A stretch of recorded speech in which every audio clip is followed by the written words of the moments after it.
Hokage, Chronicle of the True Farewell. Hey! Look who's back for more adventures.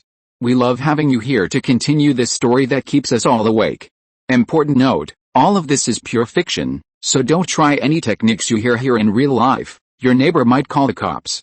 This amazing novel and all its rights belong to the original author. We're just the ones giving it voice and drama. Are you enjoying the show? Prove it by subscribing to our YouTube channel and leaving that like that motivates us so much. And if you want VIP access to exclusive content, our Patreon is waiting with things you won't find anywhere else. Chapter 76, The Secret Hidden in the Fog, The Ultimate Sword Strike. However, faced with such a terrifyingly powerful secret technique, Madarumi showed no sign of panic. She took another step forward, staring coldly at Meijetsu Hazuki. Then, she shouted coldly, "Didn't you deliberately have us kill those 5 ninjas? When I use the exploding water wave to flood the field, you'll be able to win this battle." The water style, Taitsuzumaki technique requires a large amount of water to activate. In the context of water style, Kirasame, if Madarumi hopes to hold Meijetsu Hazuki back, she will inevitably use the water style as her primary method.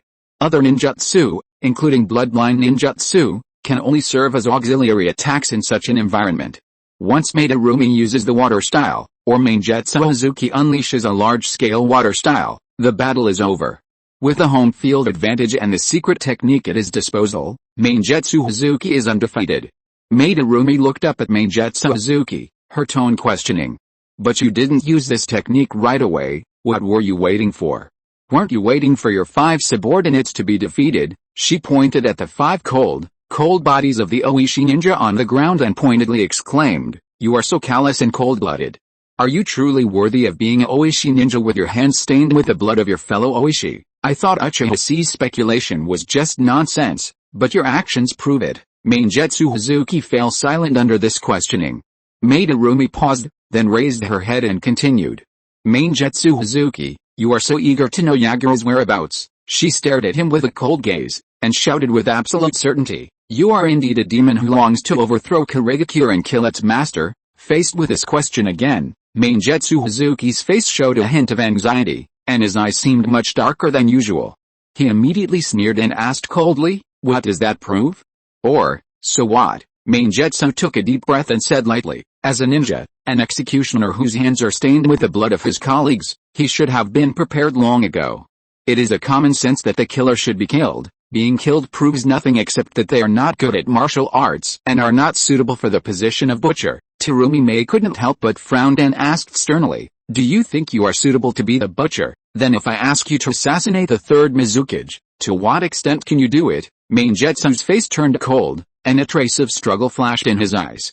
Then he shouted coldly, "The meaningless temptation ends here, Terumi Mei. You live in a deliberately created sunshine. You are not ready for change at all.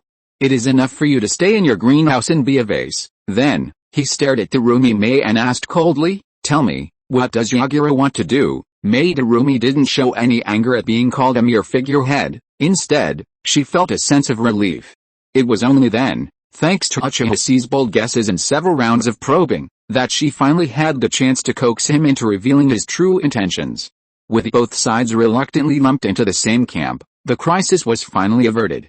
Madarumi took a deep breath and said resolutely, "As you expected, the captain of the Karigakure Jounin squad, Kirachi Yagura, has collected enough evidence to bring down the 3rd Mizukage. Next, Mizuki will usher in a new era of change. We, Lord Yagura, the elders of the master, and the bloodline families, will unite and continue the policies of the 1st and 2nd generations, starting with the ninja school system, and abolishing the bloody and coercive policies of these years one by one." Madarumi's face was firm and ambitious, with a light in her eyes.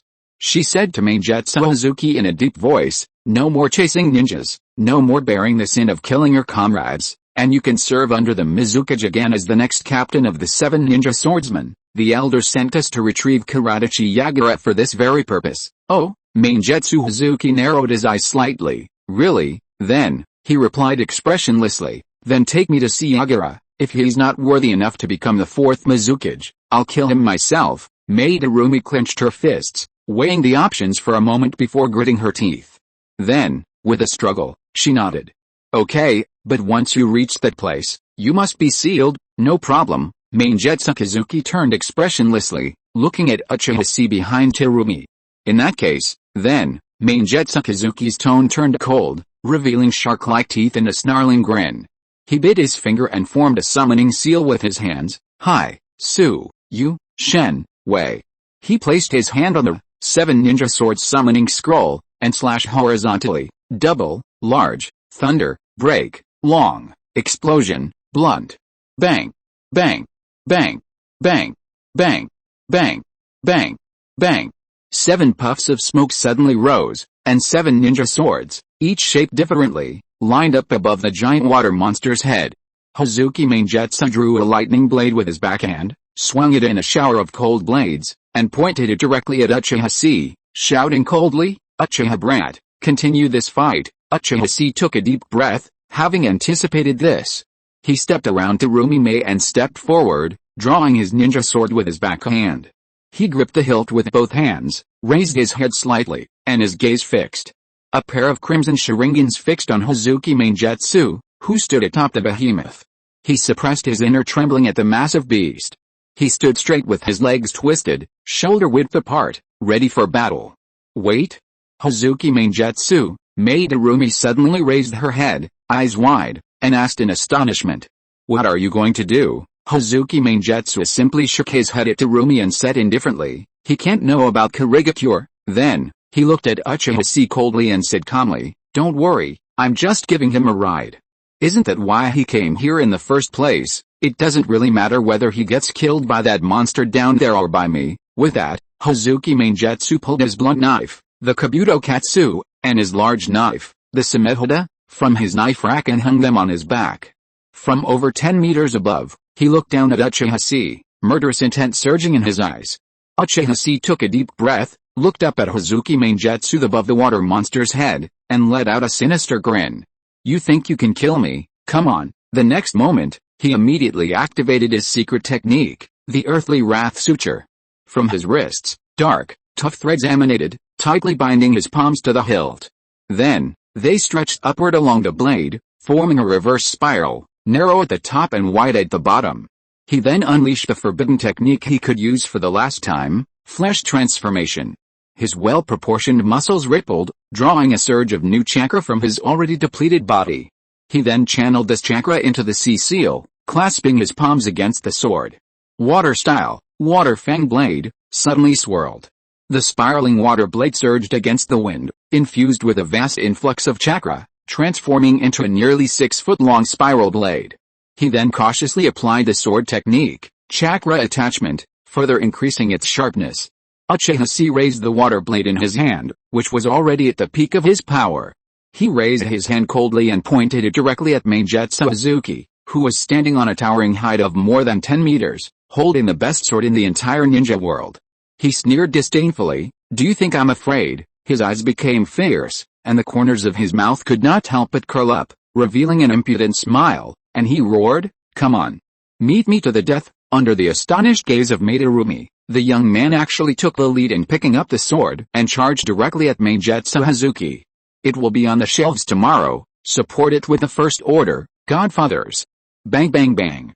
Chapter 77. The sky is clear, the rain has stopped, and Uchiha Chi seems to be fine again. The enormous water monster roared to the heavens. Its massive, hunched body suddenly straightened, instantly piercing the dome and crushing the castle. Bricks, rubble, broken beams, and glass rained down like rain, gleaming with a rainbow of colors under the radiance of the rising sun. Faced with a scene that seemed like a disaster, a scene that was impossible to escape, there was no need to say more, only to fight. Uchiha Chi spread his hands apart, one hand grasping the sword, the other reaching behind his waist. With a flick of his fingertips, a twist, and a throw. 4 shurikens, pulled by pitch-black threads, pierced the air, hissing out, and fiercely impaled themselves on the roof pierced by the water monster. He pulled the threads backward 2 steps, straightening them. Then, with a wave of his hand, he drew out a kunai, tied the ends of the 4 threads to the ring at the end of the kunai, and drove them firmly through the floor and into his feet. Then, Uchiha Chi stared intently at the 4 paths traced by the threads from bottom to top. Without hesitation, he leaped over, sprinting upwards on the silk thread tilted at nearly 70 degrees. Facing a hail of rubble and bricks, He maneuvered on 4 silk threads, pulling the blades light like a dump truck, pushing forward in reverse. The water blade swung out arcs of light like moonlight, shredding all obstacles in his path. Finally, he stepped forward. He stepped on the edge of the hole in the castle roof, climbed to the top, and stepped on the barrel vault. He stared directly at Meijetsu, standing atop the giant water monster. The Magatama in his scarlet eyes spun halfway, locking onto the opponent's position, calculating the available path, and anticipating the opponent's actions. However, Uchiha Chi quickly frowned. Facing Meijetsu, carrying a blunt knife and a broadsword on his back and holding a thunder sword in his hand, he had no idea how the opponent would act. Even during the Fourth Shinobi World War, Meijetsu Hazuki, resurrected by Kabuto Yakushi through the impure world reincarnation, fought solely with his water transformation technique, never even touching a single ninja sword. Furthermore, no one managed to seal him up until the very end. To Uchiha Chi, who possessed intel on most of the cage-level powerhouses in the ninja world, the most frustrating thing about this guy was his complete intel black hole. He relied solely on guesswork to determine his abilities. Who knew he'd unleash a steaming danger, explosion danger, or some other novel technique in the next instant, and you'd be completely insulated. Shinobi combat is a battle of intelligence. Honestly, this was a completely different experience from battling Kokuzu, a cage-level powerhouse whose very existence had been exposed. And now, it was known that his opponent's only weakness was that his water transformation technique was countered by lightning release. Lightning release's paralyzing effect prevented the water from fully liquefying. Uchiha Chi narrowed his gaze at the thunder blade in his opponent's hand, then raised his head slightly to gaze at the thick clouds in the sky. A bold idea emerged. If he could wrest the thunder blade from Meijetsu, could he leverage its inherent lightning drawing ability to replicate the second pillar's lightning release, Kirin? The Kirin technique was clearly demonstrated by the second pillar in the original novel. The reason it's considered an S-rank technique lies largely in controlling the direction and speed of the lightning, and preventing it from striking him. Uchiha Chi possesses the Sharingan, so seeing the lightning clearly is no problem for him. He simply needs to complete the steps to summon it. Whether it strikes him or not is of little concern. By inciting anger through rhetoric and then actually wielding the sword to defeat 5 ninja, Uchiha Chi had accomplished what he had set out to do. He had opened a door for Meijetsu, a chance to meet Yagura Karatechi and participate in the Kirigakure. For this prodigy destined for this path, it was an invitation he couldn't refuse. With this, the fate of Madarumi could be left to the care of her Mizukage. At least until he met Yagura, Meijetsu would likely refrain from attacking her again. The chicken soup Mei had previously guzzled with pinched noses was also intended to achieve this goal. And having achieved this, Uchiha Chi could finally face death without burden. He immediately acted. Uchiha Chi narrowed his eyes, standing beneath the dark clouds and raging wind, grinning and shouting at the top of his lungs, "Prodigy of the mist, have you ever seen a ninjutsu that descends from the sky?" Hazuki Meijetsu frowned slightly, wondering what this brat was up to. However, having suffered 2 consecutive defeats at the hands of Uchiha Chi, even having had an eye blinded by a sneak attack, Hazuki Meijetsu was now fully alert, summoning his Gundam and the village's finest ninja sword, intent on crushing this brat to death. Crushing all variables at the earliest stage. With this thought, he raised his hand slightly, and the water monster beneath him instantly condensed a giant palm composed entirely of water from its body. Raising it high, it slapped Uchiha Chi with a blow like swatting a fly. But that wasn't the end yet. Meijetsu's gaze was icy, and chakra rapidly gathered on his raised palm, condensing liquid bullets at his fingertips. Water style, water cannon technique. Bang! Bang! Bang! Bang! Bang! Water bullets launched in a deadly arc, blocking the opponent's escape route. Facing this intense attack, Uchiha Chi bent forward, stepped forward, cracking the bricks of the barrel vault, and leaped high, dodging the giant palms below. He grasped his sword with both hands, facing the incoming water cannons without flinching, hardening his skin. Then, with a powerful forceful strike, he struck Meijetsu's forehead. Meijetsu smiled grimly at this. This was the opportunity he had been waiting for. After using hardening, the opponent's body inevitably becomes paralyzed, and this presents the perfect opportunity to kill them. Elsewhere, on the earth-shaking battlefield, a massive purple tail slashed through countless trees, sending up a resounding dust explosion. Orochimaru wielded the Kusanagi sword, his body softening as the blade, suddenly lengthening and shortening, attacked the bleeding Shinin from all angles. Shinin, however, remained undeterred. After each blow, the massive wounds on his body healed in the blink of an eye. He withstood the attacks head-on, shattering the ground with a sudden force. He lifted a massive boulder and leaped towards Orochimaru, who was hovering above the snakes. Then, the solemn and awe-inspiring Rashomon rose from the ground, rumbling and booming. Not far from the battlefield of this intense battle, amidst a razed forest, Uchiha Chi, his eyes bloodshot, sprinted towards the evil god cult's headquarters. On his back, he carried a massive, man-sized scroll and wore a high-collared robe emblazoned with the Uchiha clan crest, a red and white round fan.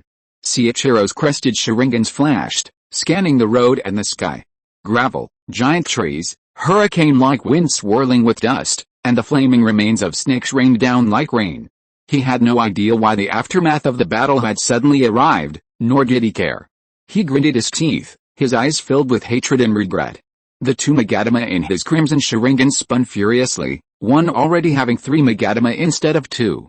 Wait for me, I'll be there, this time, I won't run away.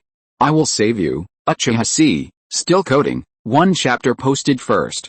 Chapter 78 The Rushing Wind. The end of 3 sword strikes. Atop a massive tree trunk. Captain, is it really okay to let Seiichiro charge in alone? You know the situation ahead. A large group of ninja are defending there, including some Jonin-level experts. A black-robed Uchiha frowned. He watched Uchiha Seiichiro charging headfirst below, a little concerned about his mental state. Standing on the tree trunk, arms folded across his chest, he watched the battle in the distance with a slightly focused gaze. He hummed a soft nod and replied, Seiichiro isn't weak, he just lacks a bit of courage. Then, shaking his head, he said in a proud tone, also, don't compare Jonin from a small ninja village with Uchiha. With that, Uchiha Fugaku opened his Sharingan and gazed at the battlefield not far away, his gaze fixed. He recognized Orochimaru, one of the 3 ninjas, locked in combat with a powerful opponent. However, what made him frown was Orochimaru's presence, proving that the enemy now controlled the very foundations of the Ninja Kingdom. He sent family members to ask for information, but was turned away. Did Orochimaru have other plans for the evil god cult? What role did that kid named Uchiha Chi play in this matter? After pondering for a moment, Uchiha Fugaku shook his head and waved his hand to order, 3 of you should follow Kingailang. Unless he is facing a life-threatening crisis, you are not allowed to take action. The rest of you, follow me to investigate and find the location of Uchiha Chi. The portraits have been distributed to you. You should have seen this kid, an Uchiha member nodded. Judging from his face, he was actually the Chunin who notified Uchiha Chi to go to the police department. He was speechless, then grumbled, I never imagined that sullen-faced brat who's always been stuck doing shitty missions would encounter something so outrageous the moment he left the village. Who says not? On his first mission outside the village, he ran into a Kumagakure ambush. Another Uchiha shook his head, amusement etched in his voice. I remember seeing this guy at the club the night before last. Tisk, that's pathetic. He was acting all sly, trying to talk to me with a serious air, asking about the prices and services of my set menus, but before he could finish his words, he said, his transformation jutsu was sniffed out by the Inuzuka family's dogs, who then threw him out. A burst of cheerful laughter erupted from the crowd. But soon, the Uchiha's voice darkened, and he said worriedly, Alice, I hope the brat's okay, or this fun's going to get soured. The Uchiha's expressions hardened, and they immediately divided into groups in silence, dispersing. For unknown reasons, all 8 pairs of Sharingans lit up simultaneously, keenly observing any small traces of possible relevance. Soon, Uchiha Fugaku's gaze settled on the distant walls of the evil god cult's castle headquarters. There, traces of crisscrossing lines of silk were visible, the ground littered with broken bricks and rubble. The cliff face on one side had shattered, sending earth and rocks tumbling down. Atop the castle, Hazuki Mainjutsu's glare shone fiercely as he unleashed 2 water bullets into the air. He immediately grasped his lightning blade, twisted his feet against the ground, and leaped backward, dodging the blows, plunging the blade into the water monster's head. Thunder Burial, Thunder Feast. The 2 lightning blades instantly unleashed branches of blue lightning. Like branches, striking Uchiha Chi. The lightning and water bullets descended almost simultaneously. Uchiha Chi, mid-air, his hardened body having blocked 4 water cannonballs, felt a sense of unease. In this situation, He would either harden himself to withstand the final 2 water bullets, or be struck by the lightning, suffering both paralysis and stiffness, leaving him vulnerable. Or he could abandon his earth-style, earth spear hardening technique and twist to evade, losing the chance to close in. In a split second, without giving Uchiha Chi time to think, his eyes gleamed fiercely as he chose the third option. Puff. Puff. A water bullet shot through his body, leaving a long, crimson streak. Uchiha Chi spat out a mouthful of blood, spun around, and half knelt on the ground.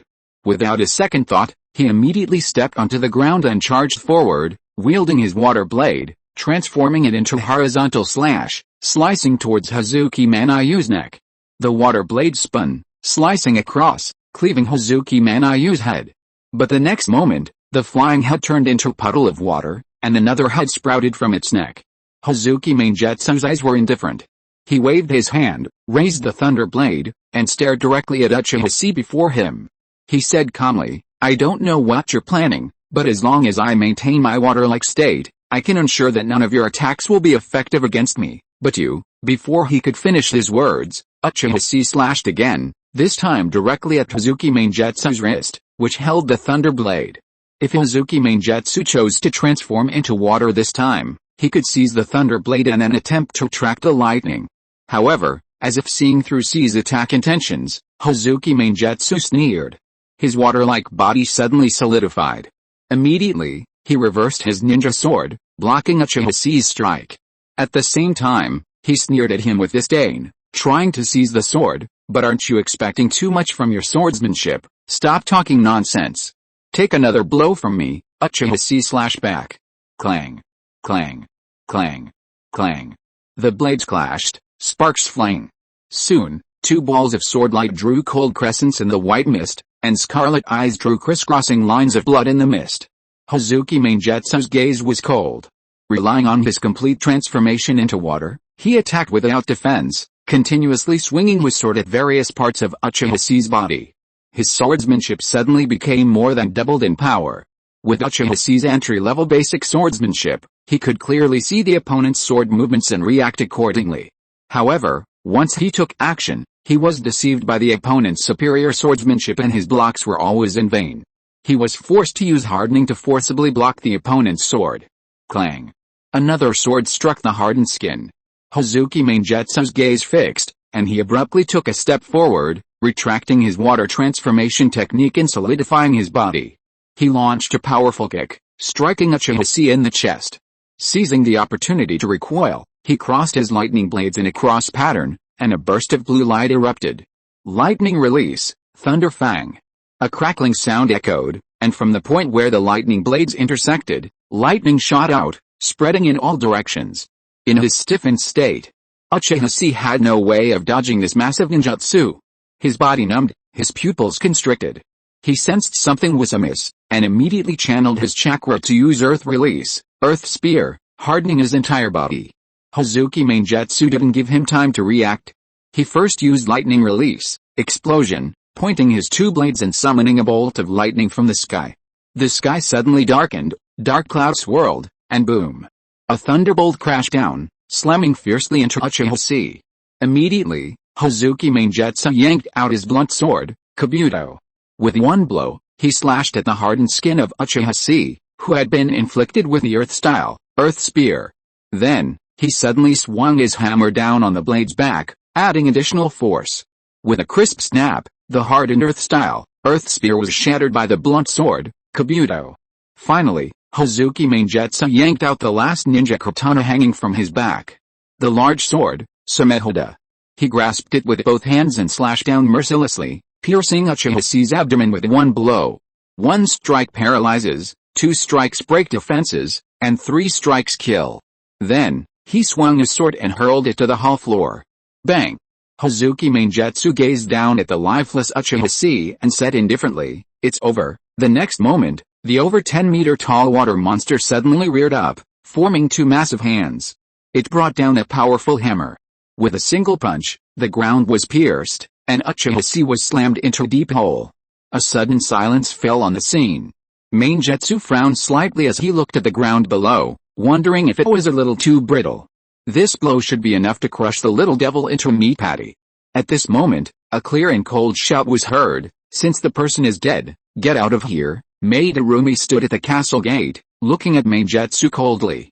"I'll take you to see Yagura. I overestimated myself. There won't be a third update today. I'll try to do it tomorrow." Chapter 79 The Ultimate Ritual, The God's Bleed. Everything before him transformed into lines, rapidly pulling downward. Uchiha Chi could only watch as Hazuki Meijetsu's flurry of attacks descended, completely powerless to counter. Just as Shinin had said, if his intelligence were discovered and a targeted countermeasure were launched, he would instantly become a prey on the enemy's plan.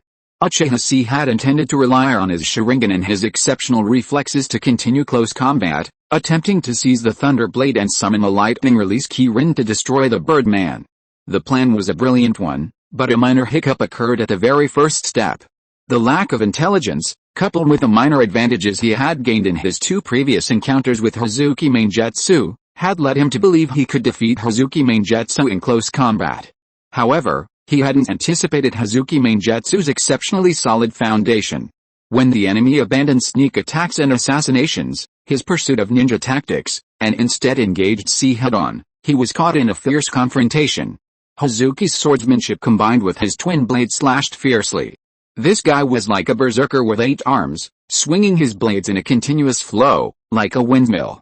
The worst part was that this flow was punctuated by fists that suddenly appeared from shoulders or waists, unleashing a fierce, crushing blow. Unstoppable, absolutely unstoppable.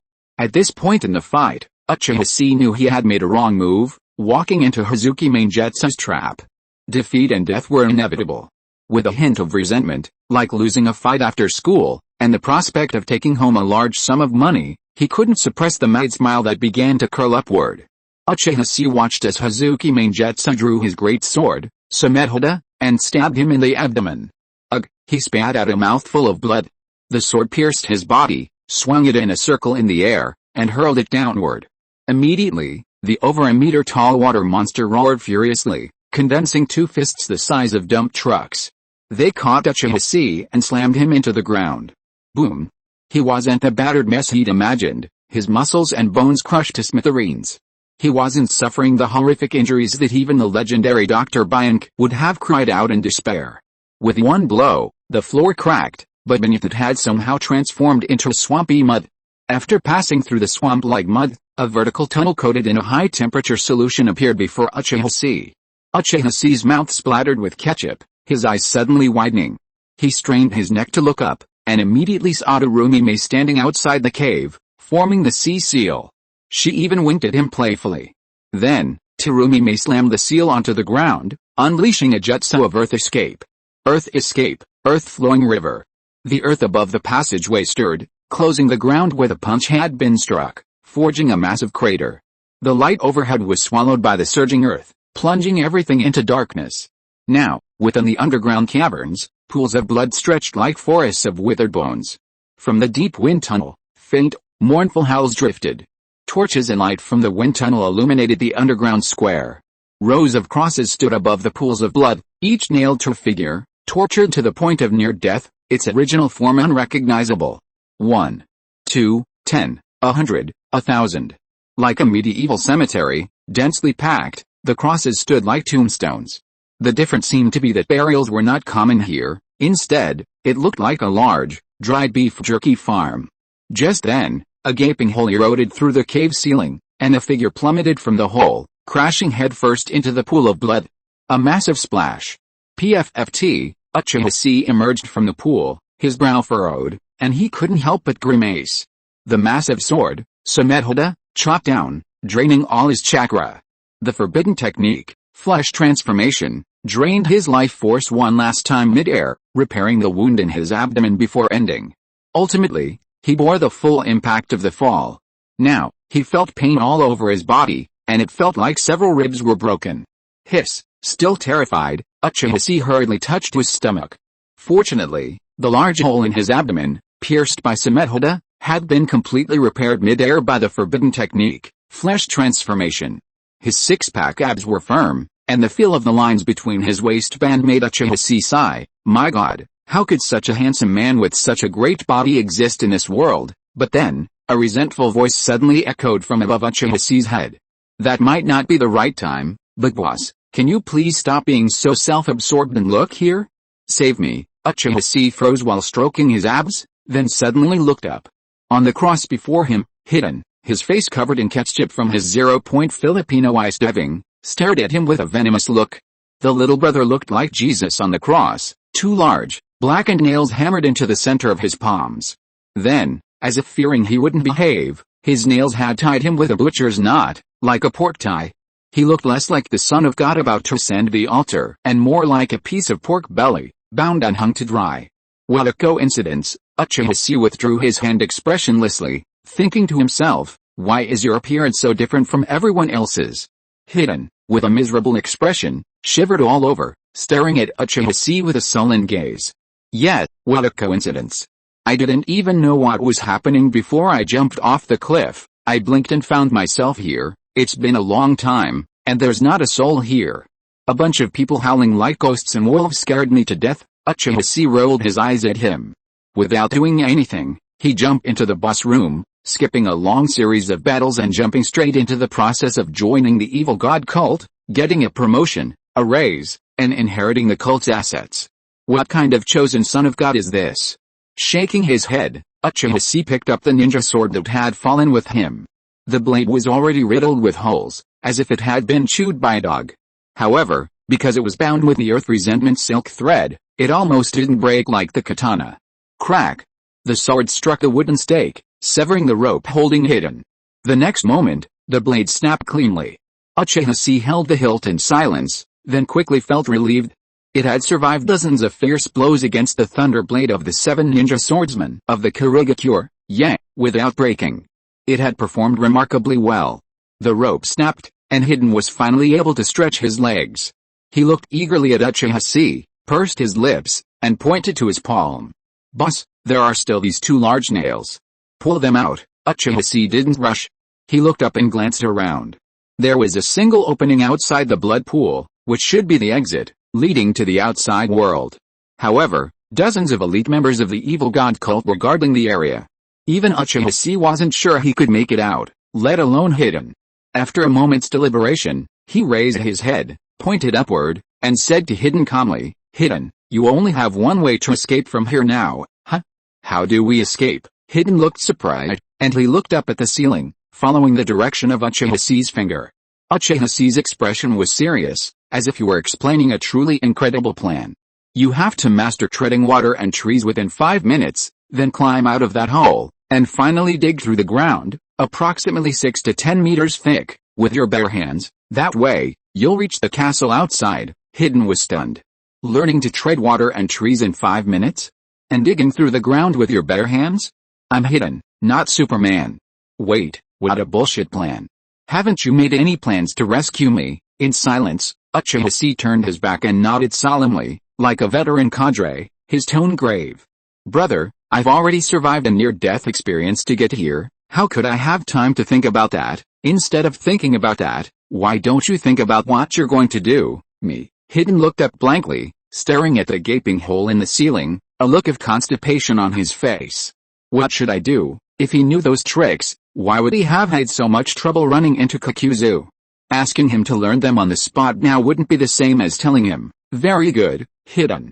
Now that you can long jump, why not try breaking the world record next? Kiketsu, are you kidding me? Just as Hidden's attention was drawn to the gaping hole in the ceiling, Uchiha Chi, with quick eyes and hands, shoved the hilt of his sword into Hidden's mouth. With one foot stepping onto the stake, he grabbed the nail stuck in Hidden's palm and yanked it outwards. Hidden's eyes widened, and he bit the hilt, uttering a wail. Before he could curse, Uchiha Chi thrust the hilt in again, grabbing the nail on the other side with one hand. All this talk, of course, was just to grab Hidden's attention and prevent him from yelling and attracting the enemy.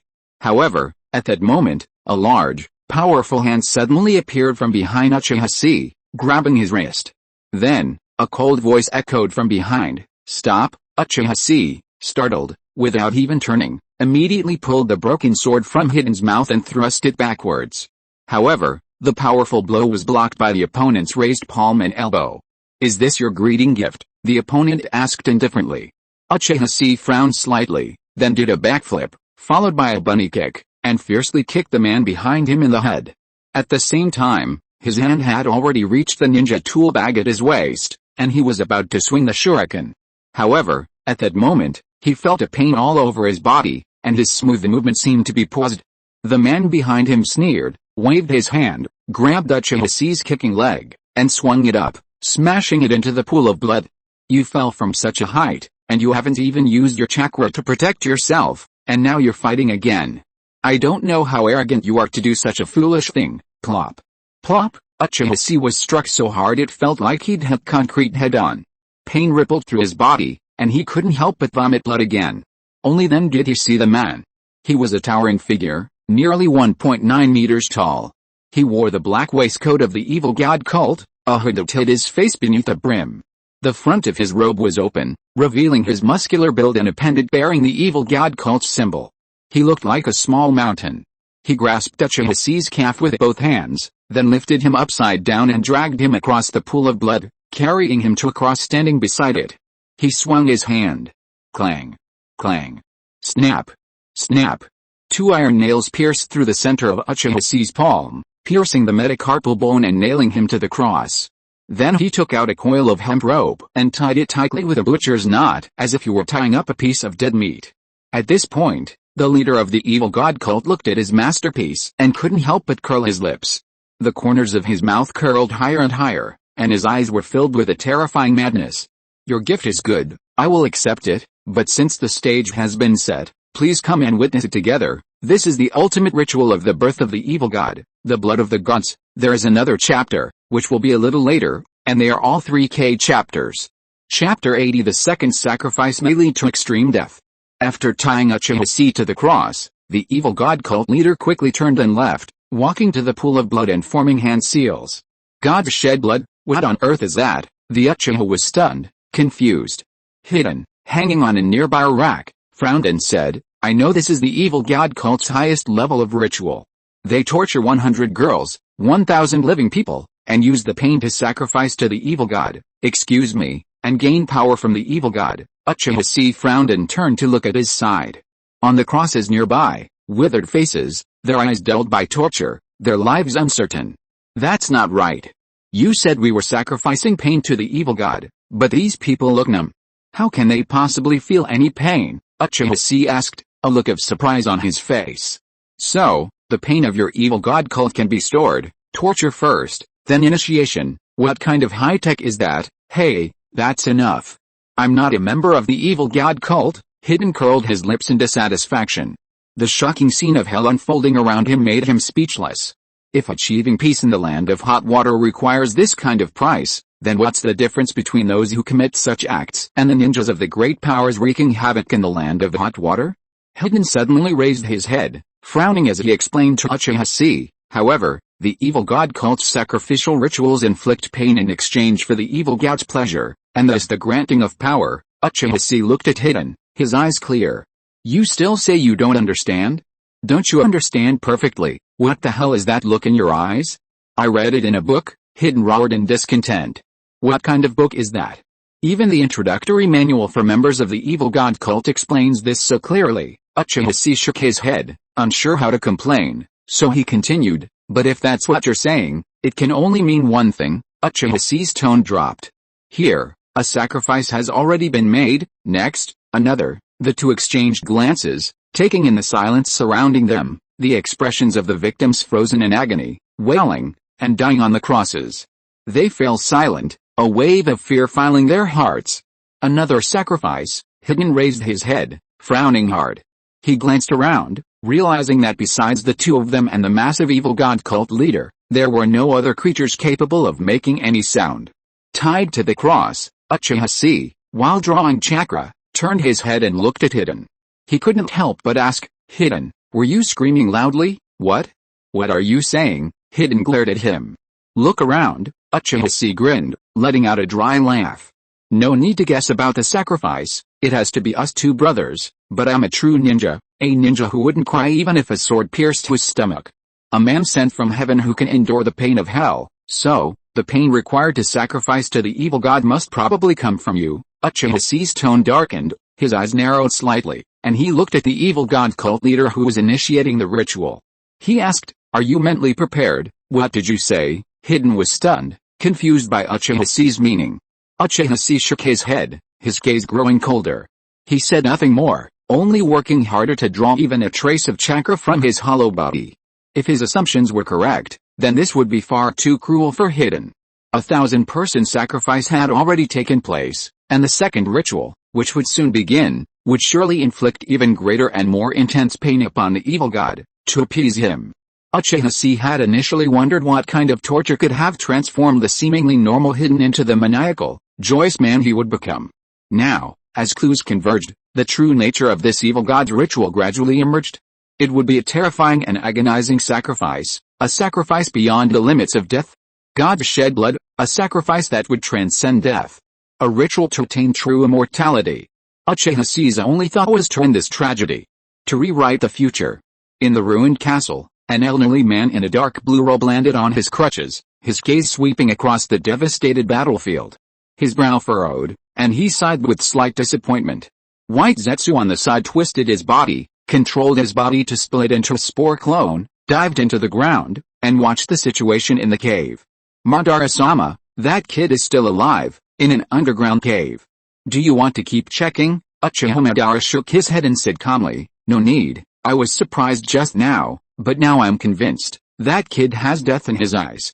He's risking everything in a battle just to die. He's already recognized the truth of the world and understood the unevenness of reincarnation." White Zetsu asked curiously, "Isn't that even better? It's amazing.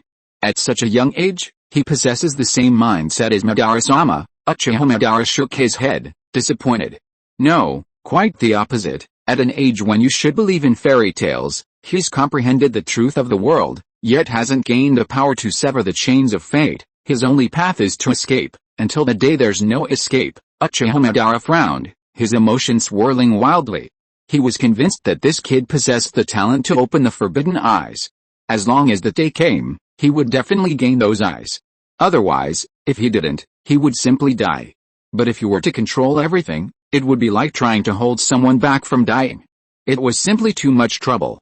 He didn't have much time left.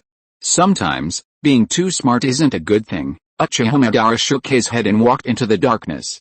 From a distance, he dropped a message, "Zetsu, plant the spore jutsu in this brat. If necessary, you can give him chakra." White Zetsu stood there, bewildered. What exactly did Madara-sama mean? Seiichiro stood before the cave entrance to the evil god cult's headquarters.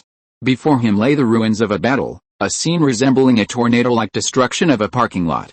Vast swarms of trolls, shattered walls, and vanished towers. And before him, dozens of the evil god cult's elite members, bracing for battle. Carrying a massive scroll, Uchiha Seiichiro clenched his teeth, his eyes wide open in anger, his jaw and body trembling violently. It's okay, I can do this, I have the Sharingan." Under these eyes, these people are nothing but scum. Giving himself a strong pep talk, Seiichiro took a difficult step forward. 1, 2, 3, countless steps. Until he charged. The wind whipped his hairline around, and his timid eyes turned fierce. He formed hand seals, his Sharingan whirling. "Kill him!" Covering ninjutsu, the elite members of the evil god cult roared as they charged. Facing the overwhelming attack, Seiichiro strode forward, his eyes wide open, fire style, great fire extinguishing. He overestimated himself again. He still owed 2.5k words. "Believe me, I will definitely pay it back." Chapter 81, Evil God Ritual, The Origin of Tragedy. Half a year ago. In the land of hot springs. Two figures, one large and one small, wearing bamboo hats, slowly walked along a mountain path that stretched as far as the eye could see. They crossed the Iron Kingdom Bridge, draped in snow, passed through the bustling capital of hot springs, its music resounding, and passed through a sea of lush greenery, its leaves rustling in the breeze. Though weary, their gazes were filled with hope as they journeyed on this long journey home. The smaller figure, wearing a bamboo hat, took 3 or 2 steps forward, blocking the way for the burly man. "Master Hayato, are we almost there?" Hidden asked with a grin. "Yes." The burly middle-aged man known as Master Hayato raised his head slightly. "Almost. Master's home is just ahead." He half closed his eyes, his lips curled up, and gazed towards the nearby village, a glint of tenderness and longing in his eyes. Togo Hayato then shook his head and pressed it on Hiden's forehead. Looking at his disheveled, dusty face, and tattered clothes, he said speechlessly, "You idiot, you are really a worry. You catch chickens and chase dogs along the way, and you have to compete with the bandits in the woods for no reason. You can't even tread water. I really don't know why you are trying to show off and meddle in other people's business." Hiden scratched the back of his head and smiled. "Isn't Master Hayato here?" "Master is a senior ninja from the Ujin village. Super powerful." Togo Hayato sighed and had to smile helplessly. "When we get to the village later, ask your master's wife to sew a new set of clothes for you. Don't bother anymore. And Ryako, she keeps clamoring to play with you, her brother. You idiot, when you go back, you must show some manliness for me." Hiden grinned nonchalantly and patted his chest. "Of course. After all, I'm the man who will become the Hokage." Hearing this answer, Togo Hayato wanted to tell him that, aside from the 5 great nations, no other ninja village could use the title of Kage. This was a disparity in strength, as well as a disparity in national power. But after thinking it over, he decided not to say such a disheartening thing. Instead, he smiled and said, "Really? Then, starting tomorrow, start training hard, starting with treading water." Hiden was overwhelmed by this. With a sly grin, he immediately turned and sprinted towards the village. However, the next moment, boom. "Yakira, give up resistance. Sorry, for the greater good, I can't die here." Water style, great explosion water wave. As a young voice roared down, a vast ocean suddenly rose from the plain, waves reaching over 10 meters high, like a savage beast charging towards them. A mortal man was like an ant before such a terrifying ninjutsu. Hiden's smile froze. His running pace went from brisk to stumbling, and finally, he was saved from collapsing by the timely grip of Togo Hayato behind him on his shoulder. The sky instantly changed color, the wind howled, the waves surged, and in an instant, the entire village was engulfed. Then, blue lightning roared, and the earth cracked. The small village, which was already small, was like a small boat in a storm. Without even a sound, it disappeared from this world. Hiden's ears suddenly stopped ringing, his mind blank. Togo Hayato, standing behind him, suddenly had a glazed expression, his eyes bloodshot. After a long moment, Hiden turned his head blankly, his expression grim and pale. His teeth clenched, and his skin trembled. His eyes widened, and he stammered to Togo Hayato, "Master, what is that?" "Is that the great ninja?" Togo Hayato was startled awake by these words. He looked at the tragic scene of hell not far away, at the group of ninjas fighting fiercely on the water, and at the Kurigakure 3 water pattern forward protectors they wore. Finally, they saw the culprit who had destroyed their homeland. The leader of the Kurigakure Jounin squad, Kurachi Yagura. A man worthy of becoming a Kage. Hayato Togo tried to speak, but his lips were dry, his heart hollow, as if a large piece of him were missing. The harsh words, the sweet words, that were about to come out of his mouth, were choked by the sight of this man. His forehead was covered in sweat, and his eyes were filled with a rage twisted to the extreme, but he dared not turn his hatred towards him. He wanted to laugh, but couldn't. He wanted to cry, to wail, but he had to hold it in front of his disciple. The rage spread like wildfire, eating away at his heart, causing him to gasp for air, his eyes gradually turning red, as if he would at any moment rush forward without hesitation. At that moment, Hiden raised his head again, pointing at the destroyed village, at the dozens of bodies and debris floating in the sea. His head tilted. His expression darkened, the skin around his eyes stretched as if it were about to break. He stared at Togo Hayato with wide eyes, and asked dully, "Teacher, why didn't you save them? You told me you were the strongest ninja in Ujin village, didn't you? With your abilities, you could do it, right? You could defeat those Chunin who massacred civilians, right? You could kill them, erase all traces, and escape, right?" Hiden gritted his teeth, his face trembling, tears streaming down his face. He sobbed, "Kill them. Why didn't you kill them?" Togo Hayato's heart was pierced by Hiden's question.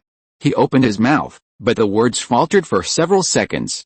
Finally, he took one last look at the young man wielding a stick on the water, performing a dashing ninjutsu on the waves, his eyes gleaming, his smile as radiant as the sun. That was Yagura Kurachi. "Really? Why didn't I kill them?" Togo Hayato was silent for a moment, his gaze unconsciously falling to the bag of ninja tools at his waist, resting on a pitch-black scroll. It was a tome he had stumbled upon recently while robbing a tomb for a U-Kingdom nobleman. It contained a record of numerous evil secret arts, the evil god ritual code. The secret arts contained within were quite powerful, but the bloody rituals described were simply too horrifying. Such a thing should be destroyed. Togo Hayato took a deep breath, then grabbed Hidden and strode away, gritting his teeth and saying, "Hidden, those people have nothing to do with us. I told you, stay out of our business." 2 weeks later, the flames of the Third Shinobi World War spread to U-Kingdom. U-Village was tasked with defending the territories and property of a number of nobles. The rest of the civilian population of U-Kingdom was abandoned, left to fend for themselves.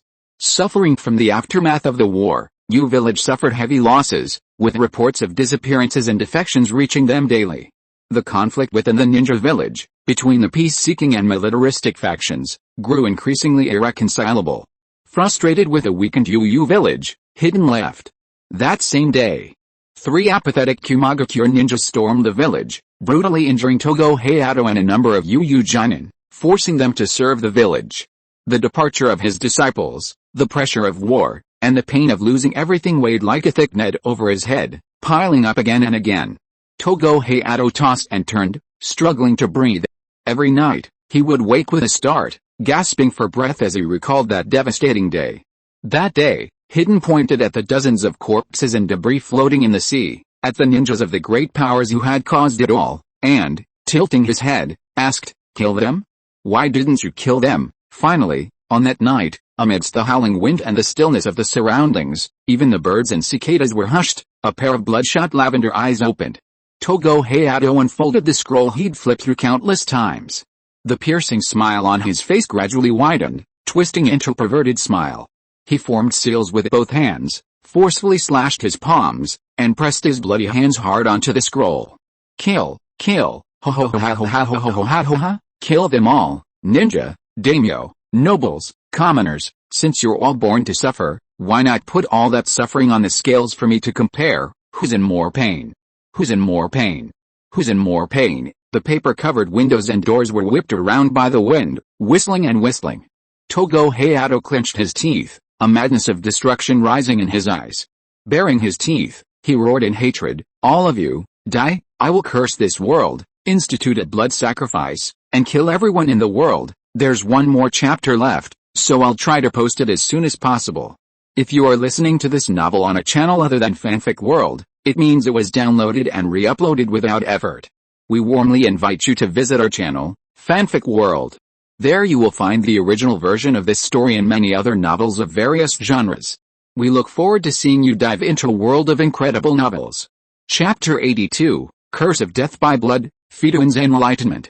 In the underground plaza, standing beside a pool of blood, Togo Hayato looked indifferently at the 2 men bound to the crosses. The man, leader of the Yugu village's genin squad and leader of the evil god cult, was silent for a moment, then formed a hand seal.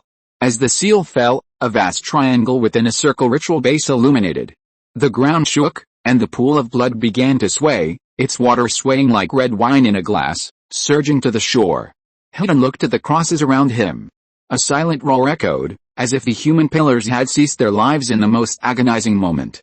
Even his newly recognized good brother, Uchiha Chi, seemed to have fallen into despair, closing his eyes and awaiting death.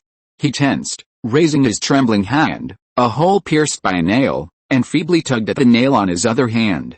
He gripped, exerted force, and pulled. But his trembling fingertips kept slipping from the nail head. He tried several times, his palm a mess of blood, gurgling to the ground, but to no avail.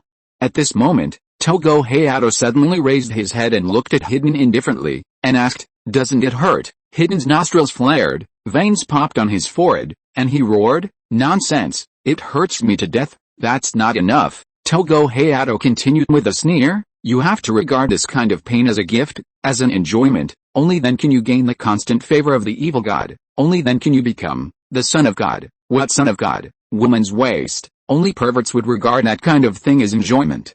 "Bastard," Hidden cursed loudly, raised his trembling palm, and pointed to the side. "I advise you to let me go quickly. This red-eyed guy next to me is very awesome. Wait a little longer. When he opens his eyes, he will chop you with a 40-meter sword." Togo Hayato frowned, looked at Uchiha Chi, realized that something was wrong, and immediately said in a deep voice, "You actually chose to rely on a Konoha ninja. Why? Where's your pride as a soup ninja, self-respect?" Upon hearing this, Fedun immediately laughed, and with a pair of big nostrils he poked the other party, and said disdainfully, "This country, this ninja village, when has there been such a thing as a ninja with a forward protector?" After hearing this, Togo Hayato frowned fiercely. He had clearly handed over the evil god ritual to this disciple. After reading those texts, this kid should know that only by believing in the evil god and sacrificing to the evil god can he realize his ideal, right? However, before the bishop could react, Fedun snorted coldly, stared at the other party and said, "Who do you think you are? How dare you teach me a lesson in such a domineering way?" He paused, then said in a deep voice, "Now, I will no longer believe in any bullshit evil god." Fedun looked around, looked at the thousands of crosses around him, and looked at the people on them who were so painful that they lost their shape, and his heart went cold. Then, he raised his hand, pointed at the cross, and shouted, "Power gained this way, no matter how formidable, is it any different from that of those great ninjas? I will save the land of hot water in my own way." With that, Hidden gritted his teeth, leaned forward, and with a fierce tug, tore his palm free from the nail. Blood dripped from his palm, his flesh a mess. The intense pain made him grit his teeth. Plop. Kneeling in a pool of blood, he hissed in pain. Squirming, his gaze determined as he crawled towards the cross-bearing Uchiha Chi. Seeing this, a flicker of astonishment crossed Togo Hayato's eyes. He hadn't expected that, in just one day, a single Uchiha could have such a profound impact on Hidden. Just a day earlier, thanks to his meticulous planning, his disciple had been the evil god's most devoted follower. And yet, what was happening now? Had this Uchiha forced Hidden's mouth open and fed him a potion? Save the land of hot springs? Hey, taking a deep breath, Togo Hayato sneered twice, then narrowed his eyes and asked, "But have you ever thought that the enemies you are about to face are the 5 major countries, the 5 strongest organizations in the entire ninja world? In peacetime, the land of hot springs can still exist as a buffer zone, but once the war starts, this country will be shattered in an instant. Such a cold and cruel reality. You expect this kid to change all this? Stop talking. How can I know the answer?" Fedun stood up cursing, clenched his fists tightly, and his forehead throbbing with pain. "This lord only knows that since this country cannot survive without bowing, then we should try our best to bow. Bow to the person who can give this answer." Then, he pointed at Uchiha Chi behind him and shouted angrily, "Since this guy shamelessly said that he would overthrow the existing 5 major countries and unify the entire ninja world, since this result can change the future of the country of hot springs, then make a bet with him. For this goal, I will bet everything I have. This is much more exciting than believing in your shitty evil cult." After saying this, Fedun climbed up tremblingly, holding the cross, opened his hands, blocked in front of Uchiha Chi, his eyes firm. "Before he opens his eyes, let me protect him." Togo Hayato snorted coldly when he saw this. "Good momentum, but unfortunately, the answer you chose is wrong." He looked at Uchiha Chi behind Fedun, who closed his eyes as if he was scared silly, shook his head, and revealed, "This brat's body is on the verge of collapse. He can't be your strength, nor can he fulfill that ridiculous promise." With that, Togo Hayato formed a final seal and clapped his hands to the ground, causing the ritual circle on the ground to illuminate. Blood from the pool gradually surged up, climbing onto Hidden's body. Dark streaks stained his face, and then white, skull-like streaks crept up his body, giving him the same black and white skull tattoo he'd sported when the future Akatsuki, codenamed Sentai, activated the Death Officer's blood power. Then, Togo Hayato strode into the pool, wielding a pitch-black spear from the hem of his robe. With a fierce glare, he approached Hidden. "Begin, Hidden." Hidden raised his head, gritted his teeth, and nervously watched the hooded figure approach. Togo Hayato observed the white streaks on Hidden's body and felt a surge of joy. His disciple truly possessed this physique. The cult's immortality only enhances recovery. If beheaded and dismembered, they will still die. However, when combined with the cult's other ability, the curse of death by blood, it creates a terrifying lethal force. With this ability, even a shadow can be slain simply by obtaining its blood. Properly wielded, it could be used to intimidate the leaders of the major ninja nations and bring peace to the land of hot springs. However, Togo Hayato had no desire for this. He wanted to cultivate a monster. He wanted to cultivate a monster that would unwaveringly uphold the cult's tenets and annihilate every living creature in the ninja world. He would curse this world, making everyone in it bury him for all the suffering he had endured to date. However, immortality and the curse of death by blood are separate abilities. Possessing immortality does not necessarily mean possessing the aptitude to wield the curse of death by blood, and vice versa. Furthermore, the cost of offering sacrifice to the evil god was immense, making it difficult to organize a second one quickly. Therefore, he has been carefully selecting those who possess both qualities. And his disciple, Hidden, possesses precisely this quality. At this moment, Togo Hayato has completely lost himself in madness. He doesn't care if Hidden is a cow or a bird, even his closest disciples, he will sacrifice them all, just to please the evil god and gain power. So, all that's left is. Togo Hayato walked up to Hidden and looked down at him coldly. He then thrust a pitch-black spear at Hidden's feet, his lip curled in a cold grin. Come, begin the ceremony. Togo Hayato's gaze icy, he fixed on Uchiha standing behind Hidden, and with a wicked grin, he asked, Hidden, do you want to kill your friends first, or your fellow ninja? Choose whichever you want.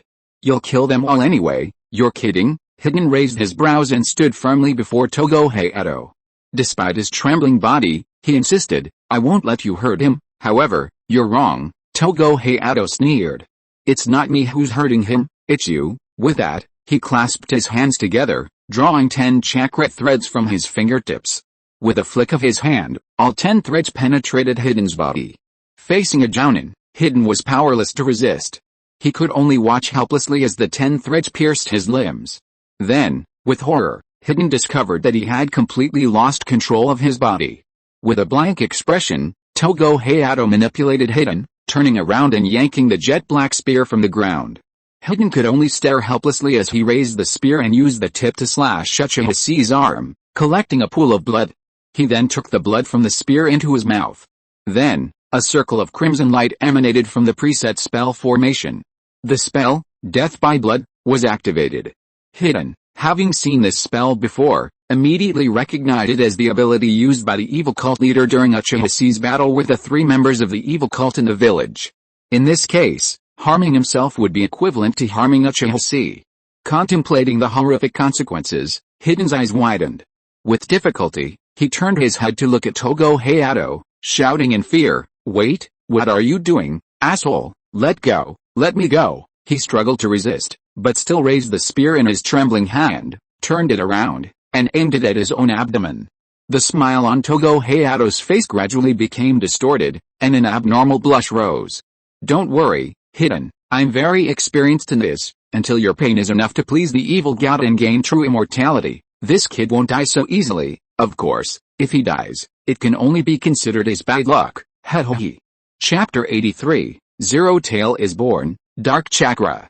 In the cave's vast underground plaza, a perverted old man was forcing a young boy to hold a spear, preparing to stab something. So, what was Uchiha doing at that moment? He was watching.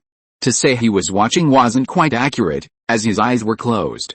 Technically, he was listening. A minute earlier, while being crucified by Togo Hayato, he had forcibly extracted the last trace of chakra from his desiccated flesh while conversing with Hidden. This last bit of chakra wasn't enough to unleash any impressive ninjutsu, nor was it enough to unleash a 40-meter-long sword and chop down the evil cult leader as Hidden had promised. It wasn't even enough to activate his Sharingan. However, an errank rope-breaking jutsu was enough. This jutsu, one of the most fundamental ninjutsu, could be used to break free from bondage, a highly practical escape technique. As he and Hidden conversed, he quietly performed it, untying the hump rope from his left leg.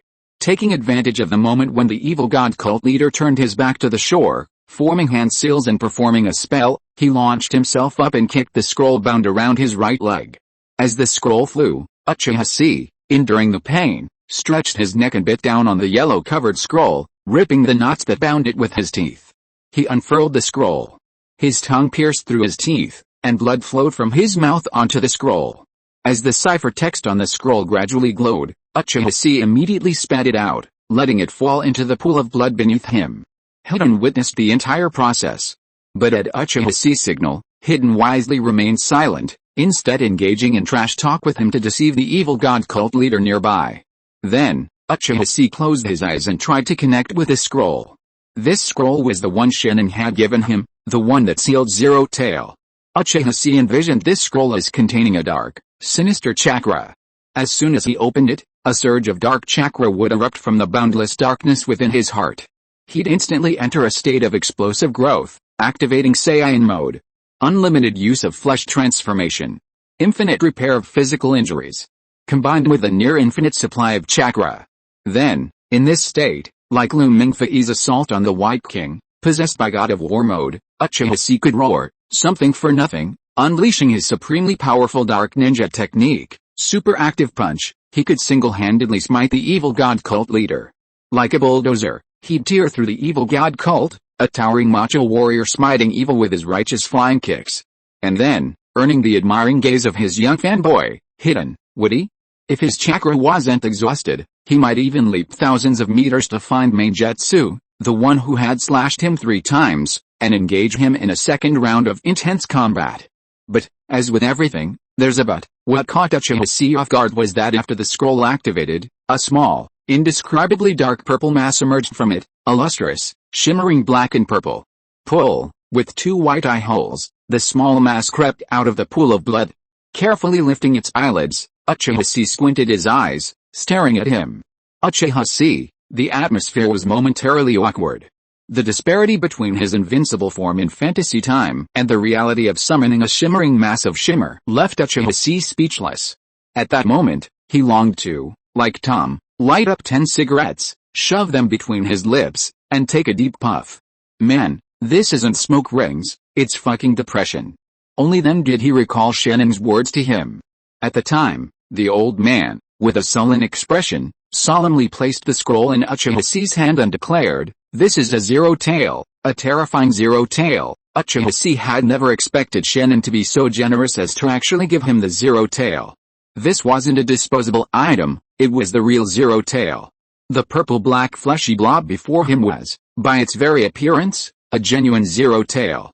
Its long, purple-black tail, curled up like a defense, and its head, dotted with 4 red hairs that looked like alopecia or hair, stood out. It wore a solemn white mask. It looked incredibly spirited. However, this model was even more outrageous than buying a Lamborghini and handing out a Lamborghini model. The real Zero Tail, tens of meters long, occupies the Sky Ninja Fortress, and its tail could blast a truck apart with one blow. And this Zero Tail before him. Chirp, under Uchiha's stern gaze, the little creature excitedly demonstrated its abilities, extending a finger-long tail and creating a 3-centimeter-high splash on the blood pool surface. Then, losing its support, it tumbled headfirst into the pool. Uchiha fell silent again. He had already prepared to transform into Saiyan, waiting for his chakra to arrive so he could activate Baki mode and throw a desperate punch. And now you tell me you didn't give me Zero Tail's chakra, but a juvenile Zero Tail. You expect me to play Pokemon training in this critical moment? This doesn't sit right. Uchiha raised his head slightly, glancing at Hidden, who stood before him, righteously extending his hand to protect him. He sighed, but couldn't help but curl his lips. Brother, it's not that I don't want to save you, it seems this is destined by heaven. I've got the script of the living Dragon King, who sent 500 million from the sky. You'd better treat me as a sacrifice. Poke a few transparent holes in me and sacrifice me, I don't blame you. After mumbling this, Uchiha truly closed his eyes. This time, he was truly waiting for death. His body had reached its limit, his injuries were severe, and he had used the rope-breaking technique to extract the last bit of chakra. He had exhausted his last trump card, but only summoned a useless young Zero Tails. He had already sacrificed everything for the greater good. So, now, he should. Suddenly, Uchiha felt an itch at the back of his neck. Put, the little Zero Tail scratched its head with its tail, confused, completely unable to understand its owner's thoughts. It simply crawled up Uchiha's body along his trouser legs and burrowed into the back of his neck. Then, he extended a tentacle-like hand and, with a very gentlemanly air, lifted his white mask. He opened his small, fang-filled mouth, and snapped. The next moment, a subtitle suddenly appeared before Uchiha's eyes. You have become the Zero Tail, juvenile, Jin Shuriki. You have learned Dark Chakra Extraction, and Dark Awakening, Chapter 84, laughing wildly at the altar, more extreme than cruel. From the back of his neck to his spinal cord, a tingling sensation like an electric shock surged. The zero tail, following the bite wound, plunged into Uchiha Chi's body, sliding rapidly down along his dragon-like spine. In an instant, it sank into his abdomen, transforming into a pool of pure dark chakra, abruptly merging with the body. Bang! Bang! Bang! Bang! Bang! Bang! Bang! Bang! His heart raced, and his blood boiled for a moment.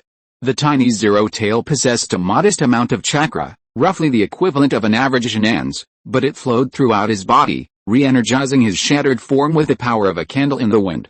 With a sudden realization, Uchiha Chi gradually grasped the zero tail's purpose. After becoming the zero tail's Jinchuriki, he gained two abilities, Darkness Chakra Extraction, A, and Darkness Awakening, A. These two abilities were simple. Darkness Chakra Extraction gathered the darkness within those around him, including within himself, and condensed it into dark chakra. The deeper the darkness within one's heart, the more dark chakra one can draw. Dark Awakening infuses the body with a strong chakra, achieving a state similar to that of a Jinchuriki wielding the tailed beast coat. However, once this ability is activated, while allowing the use of dark chakra, one also loses sanity, becomes arrogant, and reveals the darkest side of one's heart. Simply put, it's a weakened version of the tailed beast coat. There's no armor, no tailed beast chakra transformations, no tailed beast balls, and other impressive abilities. It's a device created by mortals who admire the power of the tailed beasts, willingly enduring the debuff of reduced intelligence in exchange for chakra abilities. At this moment, in the hall, before the cross, Hidden raised his jet-black spear, aimed it at the abdomen, and slowly stabbed it down. Nearby, the evil god cult leader, Hayato Togo, had a maddened look in his eyes, his mouth curled up in a high grin. He opened his arms as if embracing pain, his eyes gleaming with immortal fervor. Then, with extreme excitement and ecstasy, he chanted loudly, that's right, God loves the world, so he shares its suffering." His eyes were bared, and the corners of his mouth were almost stretched to his ears. God said, "The root of all people born into this world is stupidity, arrogance, and blindness. From this moment on, the three of us will link our souls and become one body and mind, pierce, torture, hate.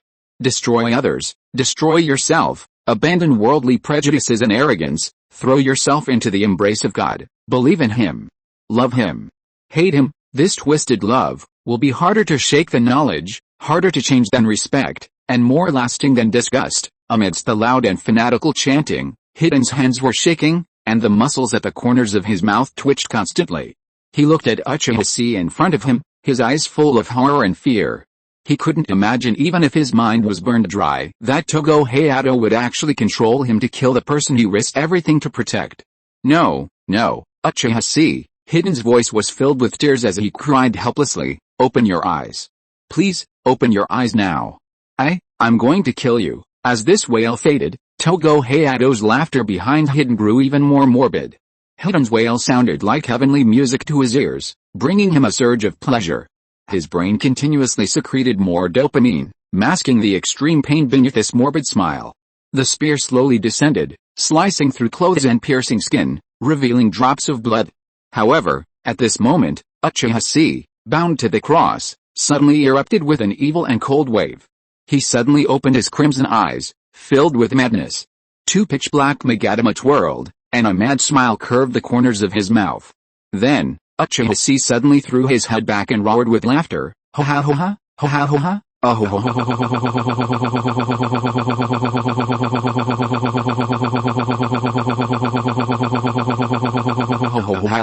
ho ho ho." His laughter was filled with mockery. He suddenly narrowed his eyes and glared at the evil god cult leader behind Hidden, laughing wildly and sneering, "You think you can kill me? You're a piece of trash, a waste, a worm-like, dark thing, and you think you can kill me? Ho ho ho ho ho ho ho ho ho ho ho." He was clearly tied to the altar, clearly a fish on the chopping board, clearly powerless. But he was laughing wildly. This scene immediately stunned Togo Hayato and Hidden. Togo Hayato's wild smile suddenly froze, his brows twitching. He thought, "Oh my god. I've never seen an Uchiha laughing wildly while being sacrificed on a scaffold," but as the evil god cult leader, he had seen such desperate and hysterical people before. While this did seem a bit extreme, Togo Hayato quickly gathered his thoughts, his eyes fierce, and was about to control Hidden to deliver the first spear strike. However, Uchiha Chi, his face grim and twisted, beat him to it, instantly barking at Hidden in a cold, stern voice. Hidden, listen to me, stab. Hidden blinked, stunned, thinking, brother, what are you doing? If I stab you with a spear, I'll be in excruciating pain first, regardless of whether it hurts you. However, based on his trust in Uchiha Chi, he gritted his teeth, gave up resisting Togo Hayato's control, and immediately stabbed. The spear pierced his own stomach. The next moment, 3 bloody holes suddenly appeared. Hiss! Hiss! Hidden gasped, his eyes widening in pain. Uchiha Chi ignored the bloody holes in his abdomen and immediately raised his cold, crimson eyes to look at Togo Hayato. At that moment, a bloody hole suddenly appeared in Togo Hayato's stomach. Seeing this, Uchiha Chi let out a sneer and suddenly vomited a large mouthful of blood. Cough cough. Ugh, blood trickled down the corner of his mouth, dripping into the pool. The intense pain didn't even register on Uchiha Chi's face. He simply raised his head and roared with laughter once more. So that's it, so that's it, so, that's what you were planning. His laughter had distinct layers, from a mocking chuckle at first to a full-throated laugh, to a near-dying, tearful laugh at the end. The next moment, he raised his eyes, flashed a sinister grin at Togo Hayato, and sneered, through those eyes, I see right through you, you piece of shit. A rage of despair at the absurdity of this utterly depraved world, suddenly surged from the depths of Uchiha Chi's heart. Transformed into a raging flame that burned everything, into a jet black, dense dark chakra. Transformed into justice that rewrote tragedy. Transformed into power. Boom. Chakra surged, snapping ropes, sending nails flying, shattering chains. Togo Hayato couldn't understand what had happened. Why had this imp, tied to the altar, suddenly exploded? Where had he gotten his power? What had he seen through? What was he planning to do? He had no idea, absolutely no idea. Only a sense of astonishment, the shock of having his plans so suddenly interrupted.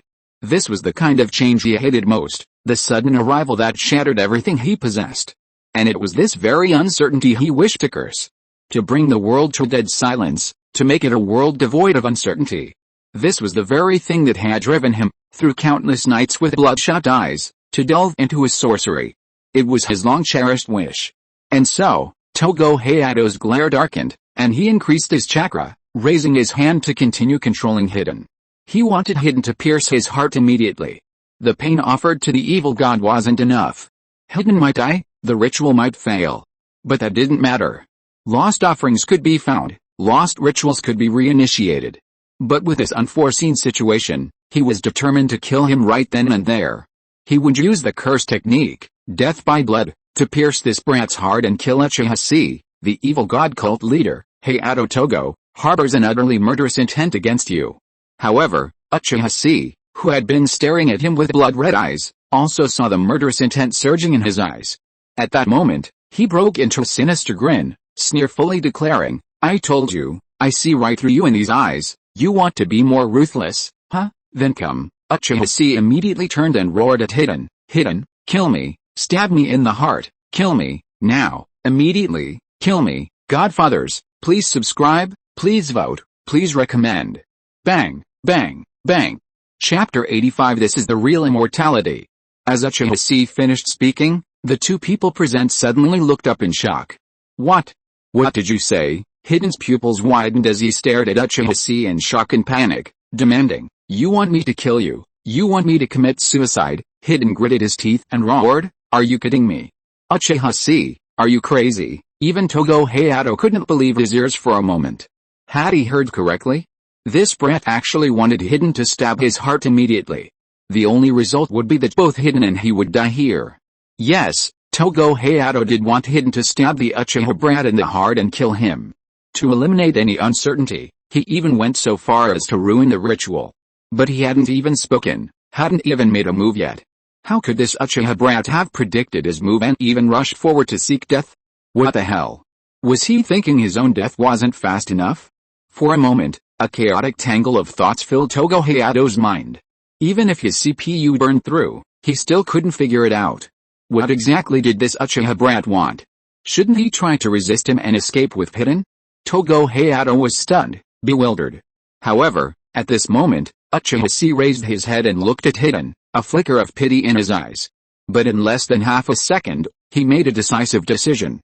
Uchiha immediately shouted in a cold voice, "Hidden, haven't you figured it out yet? The real purpose of this ceremony, the sacrifices of this ceremony, and to what extent this ceremony will go?" He raised his hand, pointed at Togo Hayato, and shouted, "This beast, he has sacrificed thousands of people, he is a complete lunatic, but, he still didn't get what he wanted, and you, Hidden, you are special, you have the physique he covets, this guy captured you just to control you, let you kill everyone you care about with your own hands, and let your pain reach the extreme, then, offer suffering, please the evil god, make you into a humanoid weapon, and get what he wants from you, Hidden, you are not stupid. You should have seen it by now." Hidden looked at Uchiha with trembling lips, his body staggered, and fell to the ground.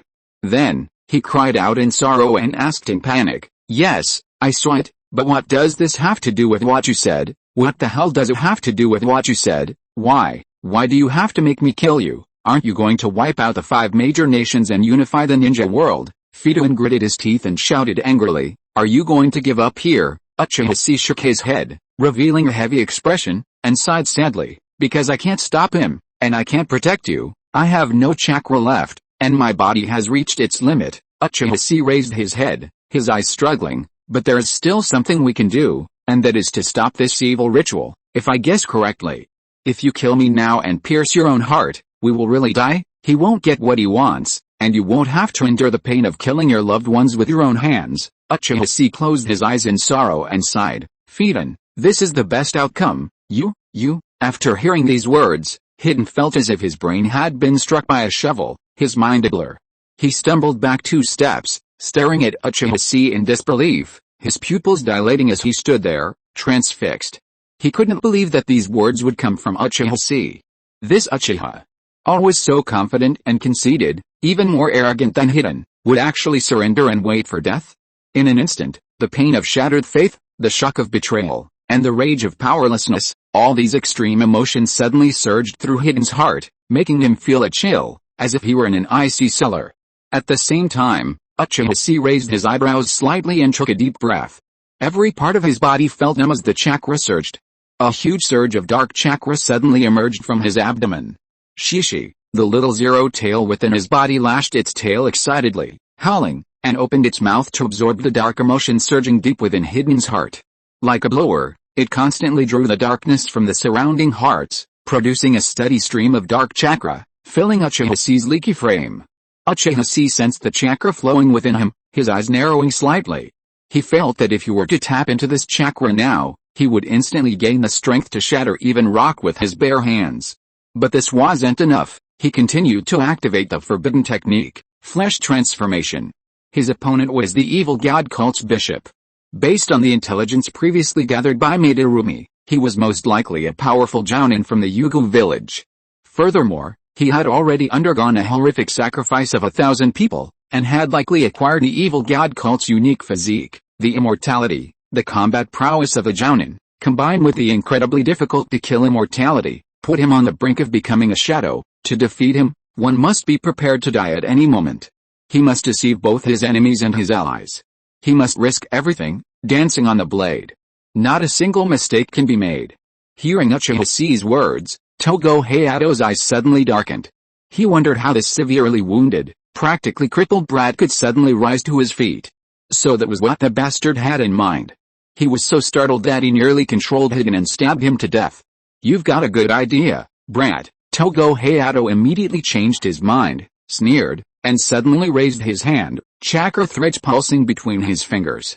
He stared coldly at Uchiha, his face grim, and said, "But, do you think I don't exist?" Hidden, who had fallen to his knees, felt his body stir involuntarily. He reached out and drew his spear, scrambling to his feet. Then, raising it, he thrust it downwards. Puff! The pitch-black spear pierced Hidden's thigh. The next moment, 3 bloody holes appeared simultaneously. Hidden clutched his thigh, his face grim as he let out a violent howl of agony. Even Uchiha couldn't help but frown. His right leg gave way, and he collapsed into the pool of blood. Ha ha ha ha ha ha ha ha ha. A bloody hole also appeared on his thigh, but Togo Hayato burst into morbid laughter. The bloody hole on his leg slowly healed at a speed visible to the naked eye. See, hidden, this is the power of the evil god, this is immortality. He suddenly waved his hand, pointing at Uchiha Chi, and sneered at Hidden. This brat you trust is nothing but a beast at your mercy under such power. Look at him, what else can he do? He can't even stand up. How dare you abandon your faith in the evil god for such a loser? Togo Hayato's expression was grim as he strode forward. As he walked, the wounds on his legs and abdomen, which had only just healed, suddenly tore open, and blood gushed out. But he didn't care about the pain at all. Instead, his face was filled with joy. He lifted Hidden up and carried him to Uchiha Chi. Come, open your eyes and see clearly. Togo Hayato grabbed Hidden's slicked back hair, forcing him to tilt his head back in humiliation. His face trembled as he stared at Uchiha Chi, who sat slumped on the ground, gasping for air, his face contorted in pain. This is reality, a cold, impotent reality. Born in this country, your only hope is faith in the hidden gods of this land. Use extreme pain in exchange for the power to dread death. Togo Hayato whispered in Hidden's ear with a sneer. Now, you still have a chance. Give up all your illusions, cooperate with me and complete this ritual. With that, he threw Hidden to the ground, yanked the spear from his leg, and tossed it next to him. With immense joy, he said, come, make your choice. Hidden stared blankly at the pitch-black spear thrown next to him, then glanced up at Uchiha Chi, who sat slumped on the ground, gasping helplessly. At that moment, the pain in his body paled in comparison to the agony in his heart. He clutched his head with trembling hands, his entire body shuddering, his head buzzing. The pale lines on his body twisted and slithered in the intense agony, threatening to complete a loop. Under this extreme pressure, Hidden collapsed, clutching his head and howling in agony. Watching this, Uchiha Chi's eyes darkened, and he gritted his teeth. He could wait a little longer, until Zero Tails provided enough chakra. He would be completely confident of winning this battle. But if he allowed the torture to continue, little brother Hidden might go completely mad. He took a deep breath, no longer waiting for Zero Tails to continue absorbing the dark chakra. He suddenly reached out and grabbed his abdomen. A pattern resembling an Ouroboros appeared on his abdomen, swirling around his palm. It was like unlocking a sealed door. The next moment, the surrounding light dimmed, and a violent wind surged in all directions. A dense cocoon of dark light arose. Hayato Togo was startled and whipped his head around. Then, he saw a young man, his body surging with intense chakra fluctuations, tearing apart the cocoon of light. He rose from the darkness, a jet-black wind swirling around him, and his crimson eyes lit up. Immediately, the bloody holes in his waist and thighs quickly filled with flesh, repaired, and skin grew back, perfectly intact. Hayato Togo's eyes widened in shock, his smile froze. What the hell was this? But the young man before him suddenly raised his head, two blood-red glints flashing in his eyes. He laughed wildly and shouted, what a bullshit evil god, your wall-breaking thing. You think you deserve to be called immortal? Watch this, this is the real immortal. There's another chapter, but it'll be a little later. I've had so much to do during the new year, so please forgive me. Chapter 86. The stage is set and the audience comes on stage. On the field, a surge of chakra emanated from Uchiha Chi.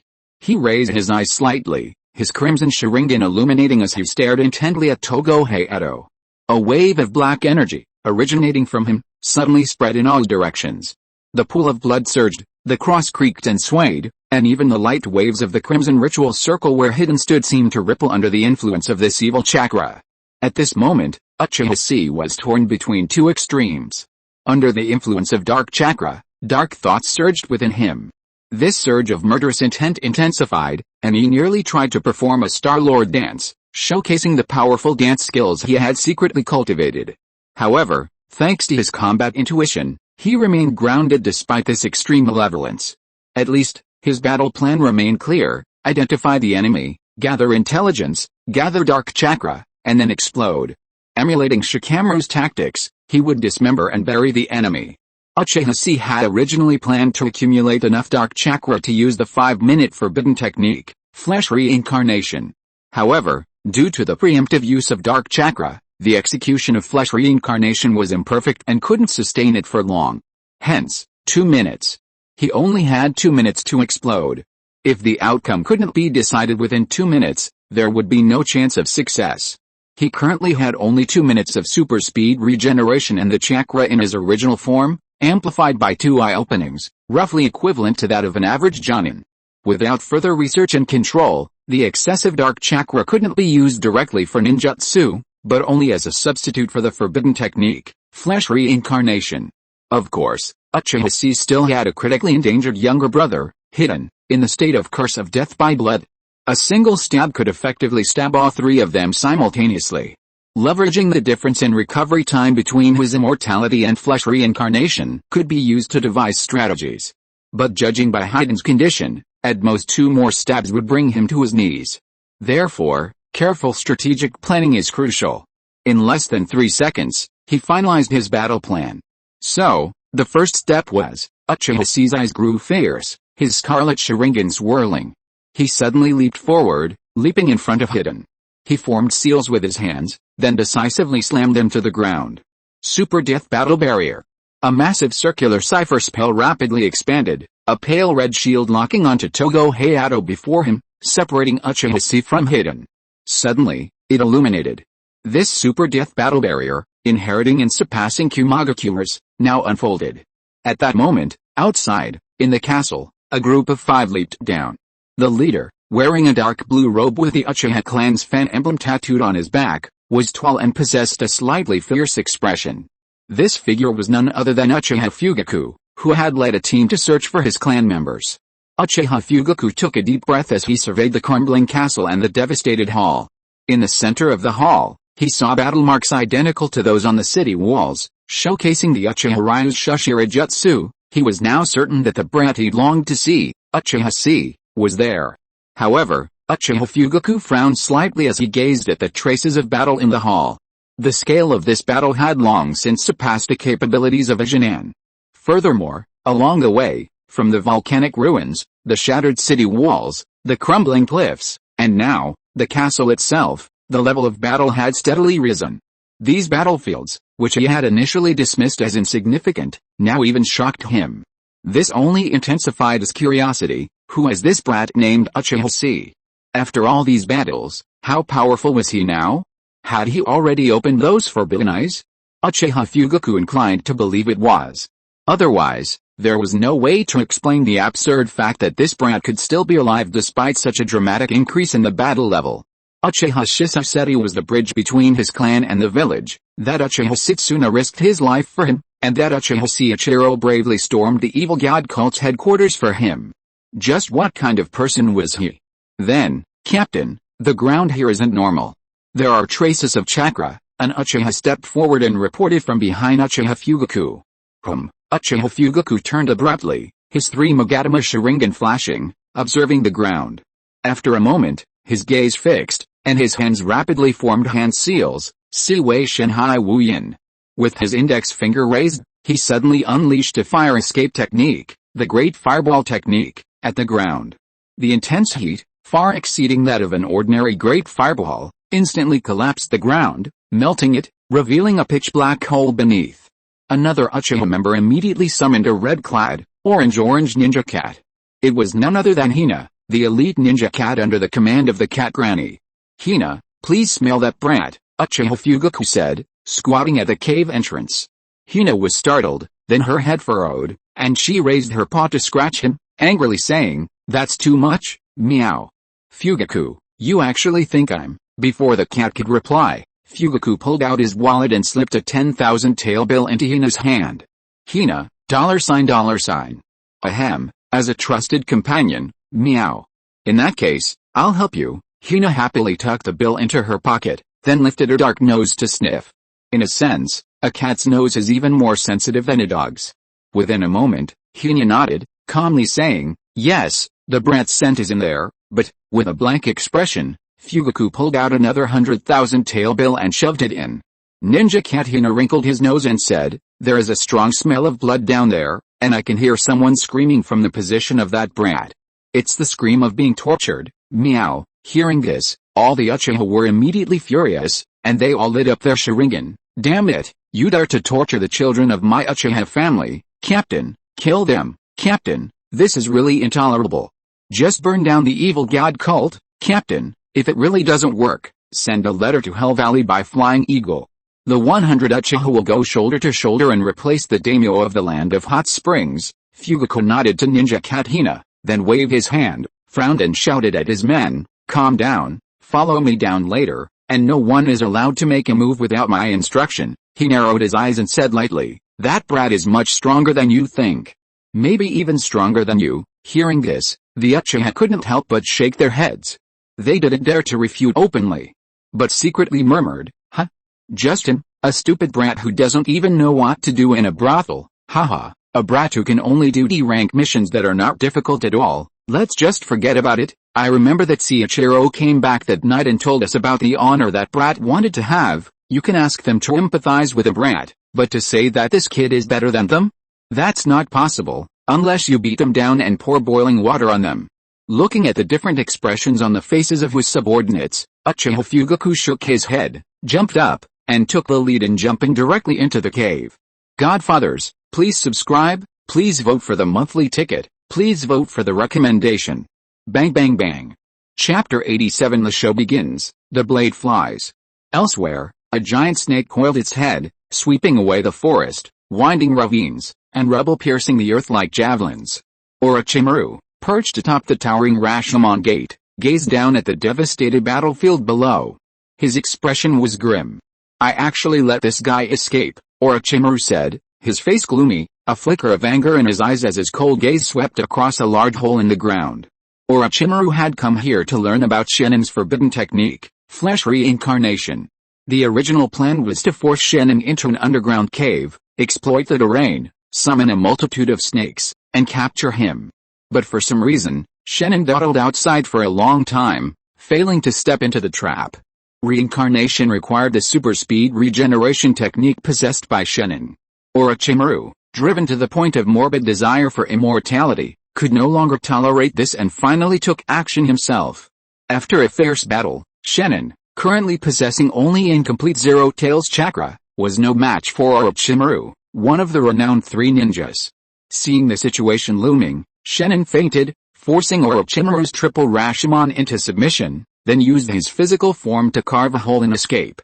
By the time Orochimaru reacted, Shennin had already covered 2 kilometers. He then summoned a flying machine from the spot, soaring into the air.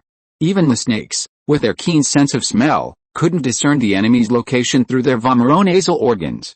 Aerial ninja, Orochimaru subsided the murderous intent in his eyes, took a deep breath, and calmed the slightly agitated emotions within him.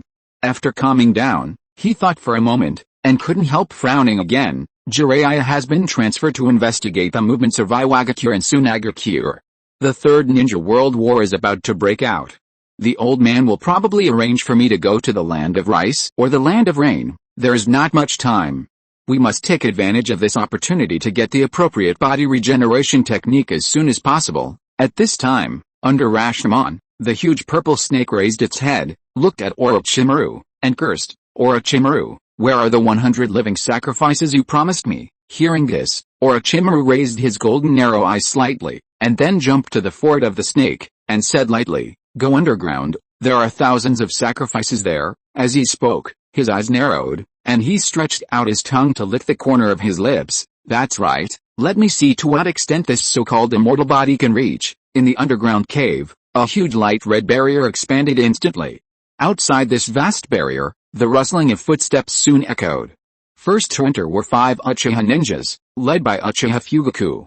They emerged from the opening at the top of the cavern, clinging to the surface in a handstand, their heads tilted upwards as they gazed down.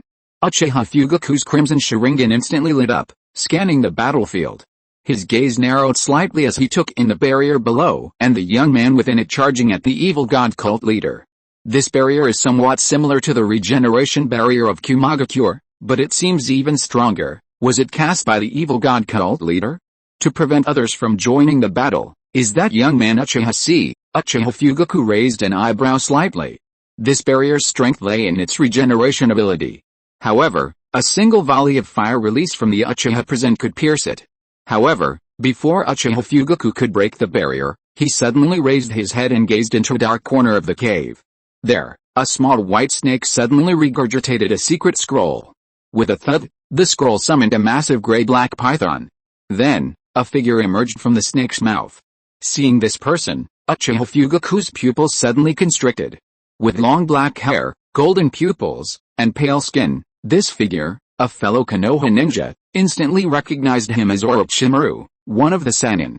Having previously been denied information, Uchiha Fugaku knew that Orochimaru seemed to have some plans for this small church in the land of hot water. Seeing this, he frowned, wondering what role Uchiha Chi's presence played in that scheme. At this moment, Orochimaru, having just emerged, sensed a prying gaze overhead and immediately raised his head to scan the area. Is this Uchiha Fugaku, the head of the police force, and there are so many Uchiha ninjas out there, what are they planning? Orochimaru's eyes narrowed, feeling that things were becoming increasingly confusing. He had originally intended to capture the leader of the evil god cult and interrogate him for information on the technique. But now, the Uchiha had strangely appeared.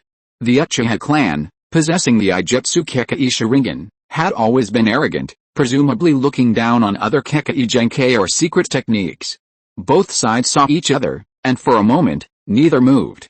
At this moment, neither could determine the other's intentions. It was fitting that Uchiha Fugaku wanted to see the extent of Uchiha Chi's abilities, while Orochimaru wanted to study the actual effects of this immortality. So, in tacit agreement, both sides stopped fighting and silently cast their gazes into the barrier. Deeper underground in the cave, White Zetsu gazed blankly at the suddenly bustling cave, unsure whether to leave. Uchiha Madara had instructed him to plant the spore jutsu on the brand within the barrier.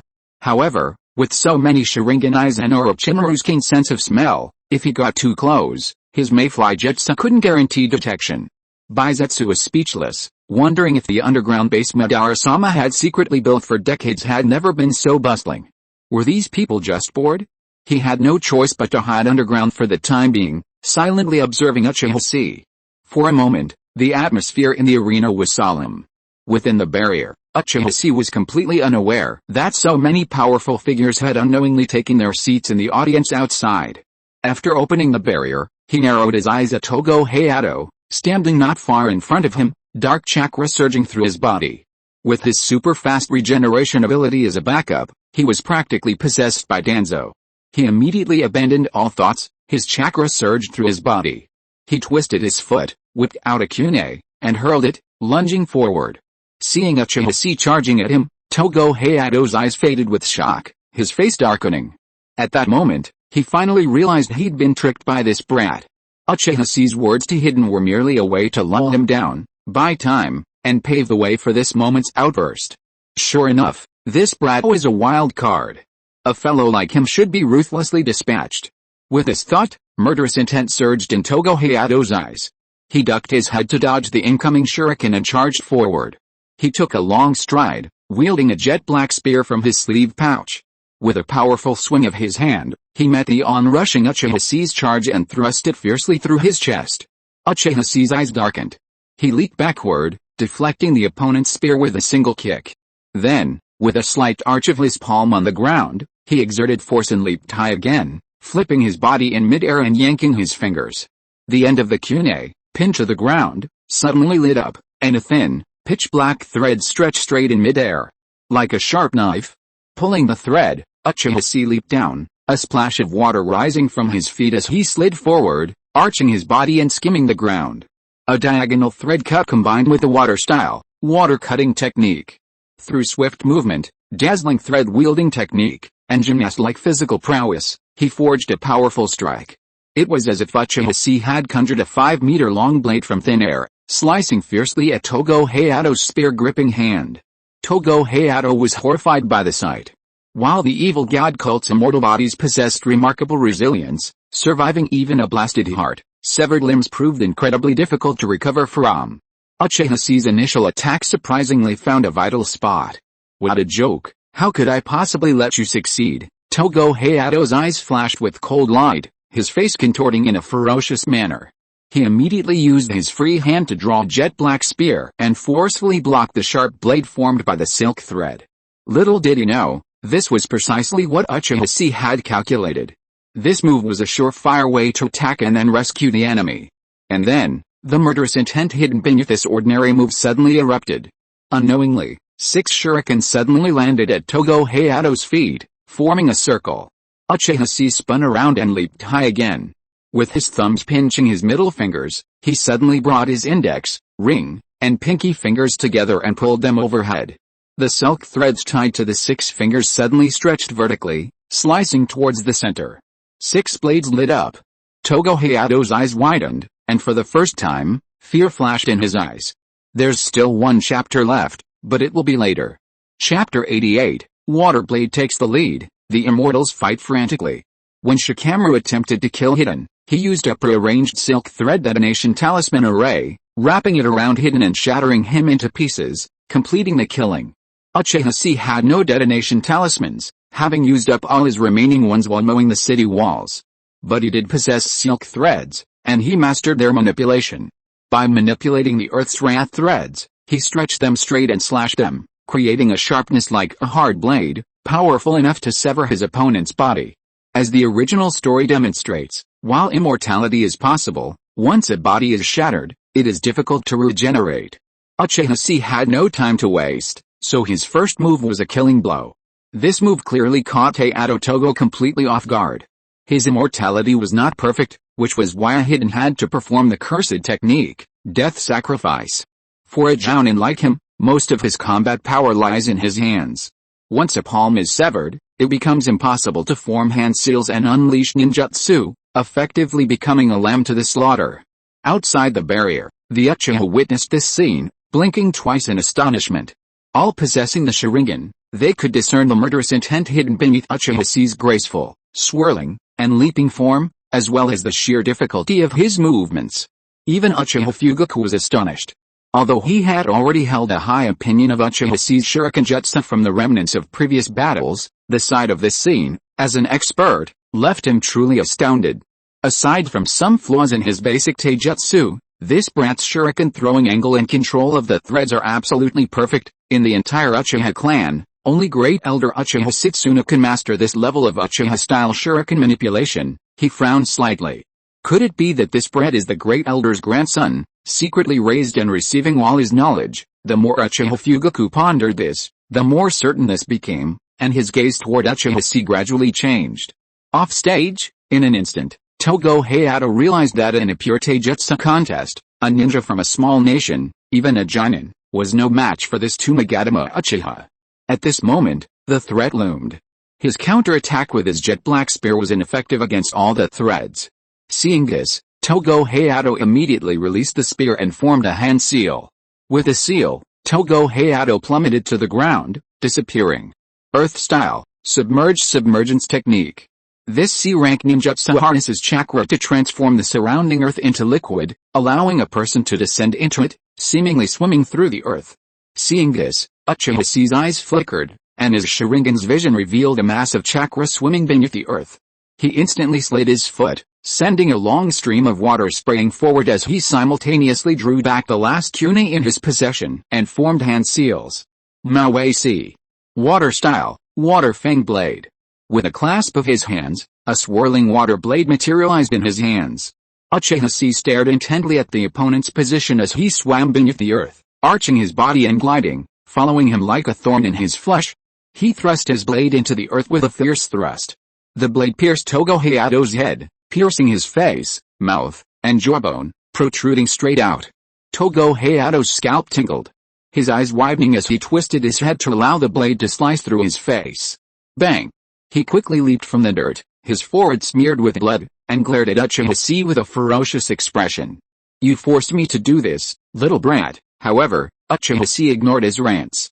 With a sudden twist of his foot, he leaped forward and slashed at Togo Hayato's neck with his kasaya. Togo Hayato's eyes raised, sidestepping the blow while simultaneously forming hand seals. At this point, the fight entered close combat. Blades flashed, azure arcs radiating cold light as Uchiha Chi's blades pressed against his opponent's vital points. However, this swordplay caused the 5 Uchiha warriors perched on the cave ceiling to frown. And Uchiha started to complain directly. Who taught this kid swordsmanship? Why is he so bad? If he used Uchiha-style swordsmanship, he would have killed this soup ninja long ago. Uchiha Fugaku couldn't help shaking his head when he heard this, frowned and commented, the basic skills are too poor. He doesn't understand why the sword is swung. This kid probably just opened his eyes and copied the swordsmanship. He uses the cloud flow sword with the left sword and the basic swordsmanship with the right sword, and kicks people in the forehead like a gangster fighting. It's a mess. He has no way of his own. If he doesn't change, Uchiha Fugaku frowned, he will be in danger. On the field, Togo Hayato also demonstrated his skilled physical experience as a senior ninja.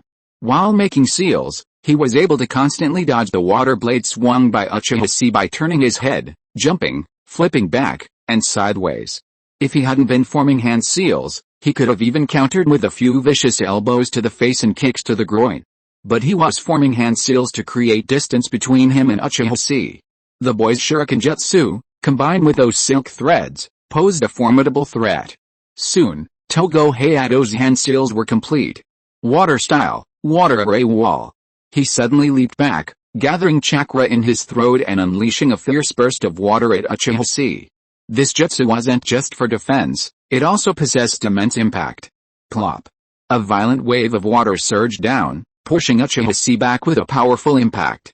Togo Hayato raised his hand to continue the tail seal, then unleashed a lightning strike, pressing against the water's surface.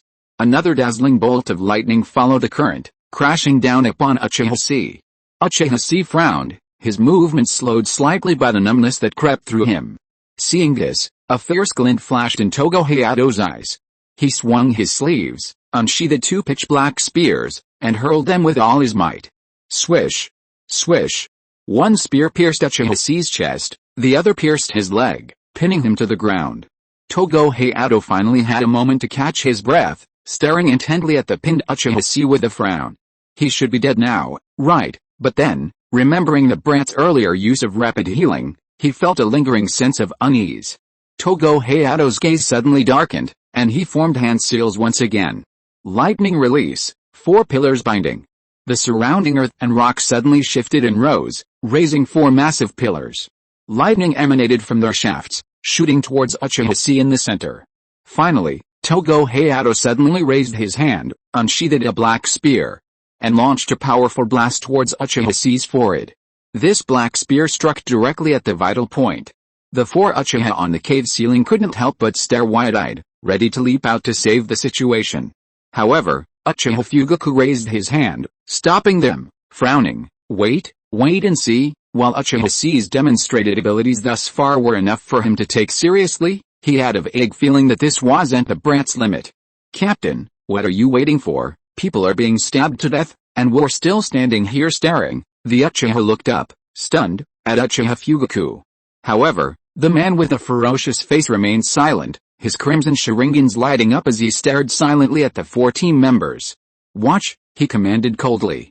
On the field, Uchiha Chi could only passively take the beating from the lightning release, lightning strike and lightning release, 4 pillars binding. In truth, he hadn't even attempted to dodge. The black spear tore through the air, surging towards him. A single bolt struck straight down, piercing Uchiha Chi's forehead and piercing the back of his head. However, under this blow that should have been fatal, Uchiha Chi suddenly opened his eyes, revealing a pair of crimson pupils. He actually managed to rise, bearing the spears piercing his forehead, chest, and legs. As the stunned crowd watched, he pulled out the spear lodged in his head and swung it wide, shattering the lightning pillar before him. Like an invincible berserker, he grinned fiercely at Togo Hayato, his head drenched in blood. I told you all along, that effeminate immortality of yours is a sham. You're still running around like a dog. What a joke. With that, Uchiha Chi unsheathed the 3 black spears from his body, and the 3 bloody holes healed at a visible speed, filling with flesh, repairing and growing skin, until not a single scar remained. Uchiha Chi laughed wildly, his eyes fierce, and he turned around and rushed forward with his spear raised. It's my turn. Godfathers, please subscribe, please vote for the monthly ticket, please vote for the recommendation. Bang bang bang. If you are listening to this novel on a channel other than Fanfic World, it means it was downloaded and re-uploaded without effort. We warmly invite you to visit our channel, Fanfic World. There you will find the original version of this story and many other novels of various genres. We look forward to seeing you dive into a world of incredible novels. Chapter 89, Shocking Change, Kusanagi Kenshin Sky Sword. Uchiha Chi suddenly clenched his palms, a surge of dark chakra erupting from his body.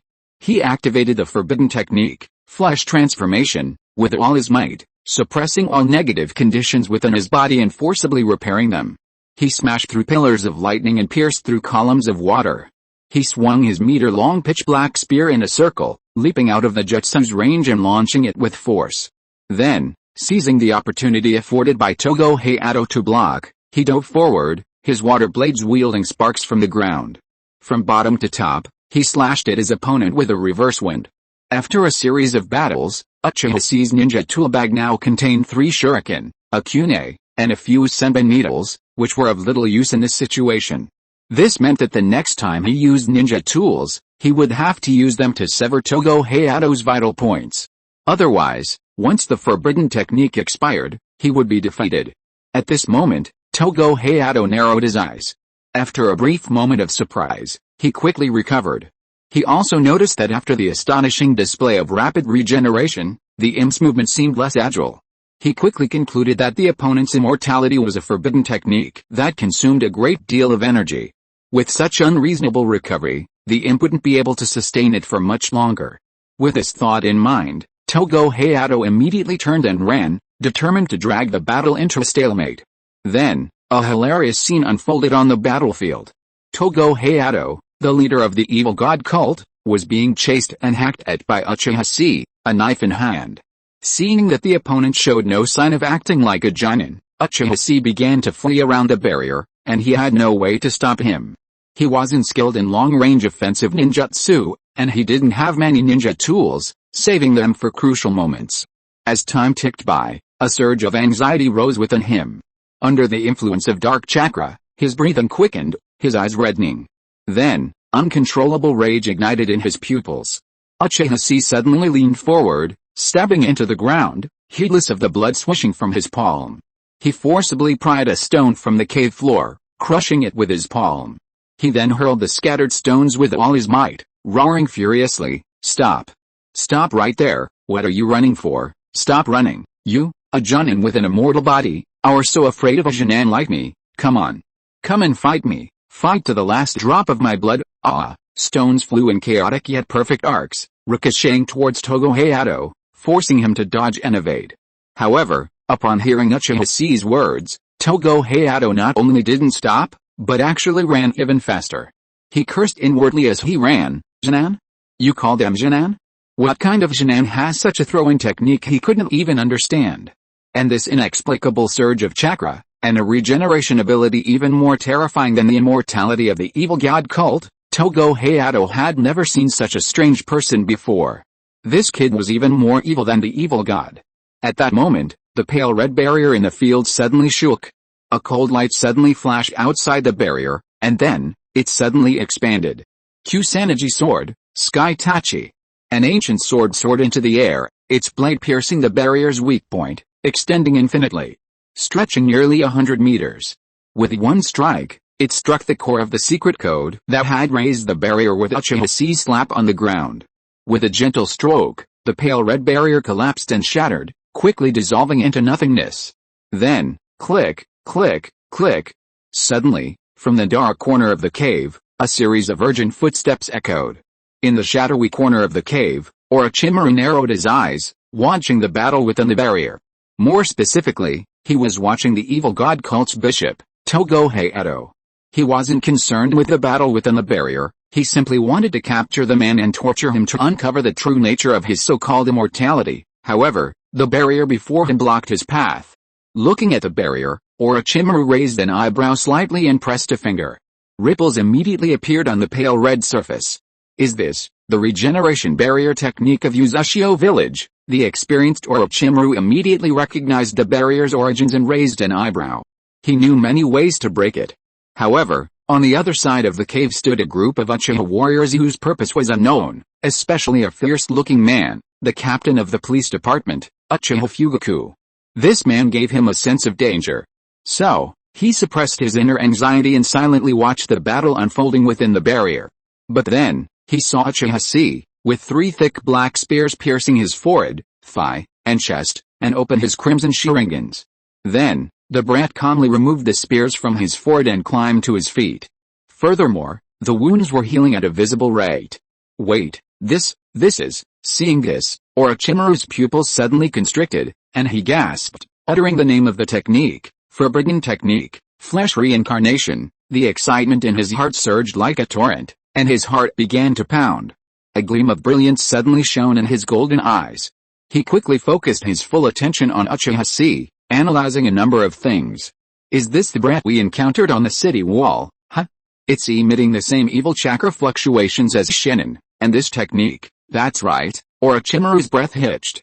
No wonder Shinin exposed himself on the city wall. So, this brat is his disciple. He had a rough idea of the evil god cult's immortality through the information relayed by the summoned white snake. This physique's recovery rate wasn't particularly fast, and it only achieved immortality. He had returned here simply to torture the evil god cult's secret techniques to see if they could be improved, without high expectations. It was simply to satisfy his own little collecting habit. At this time, Orochimaru, like the future Kabuto Yakushi, believed that by mastering countless forbidden techniques, he could achieve his dream of immortality. But Orochimaru had never expected such a pleasant surprise. Damn, this is truly... Orochimaru licked his lips, his gaze suddenly intense. His throat surged, and he suddenly spat out his Kusanagi sword.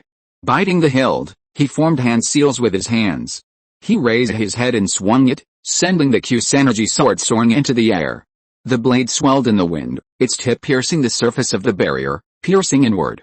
All the Uchiha, the barrier, the waiting, Orochimaru forgot all about it. He was going to get this brat now. No need to wait today. Taking a chapter off.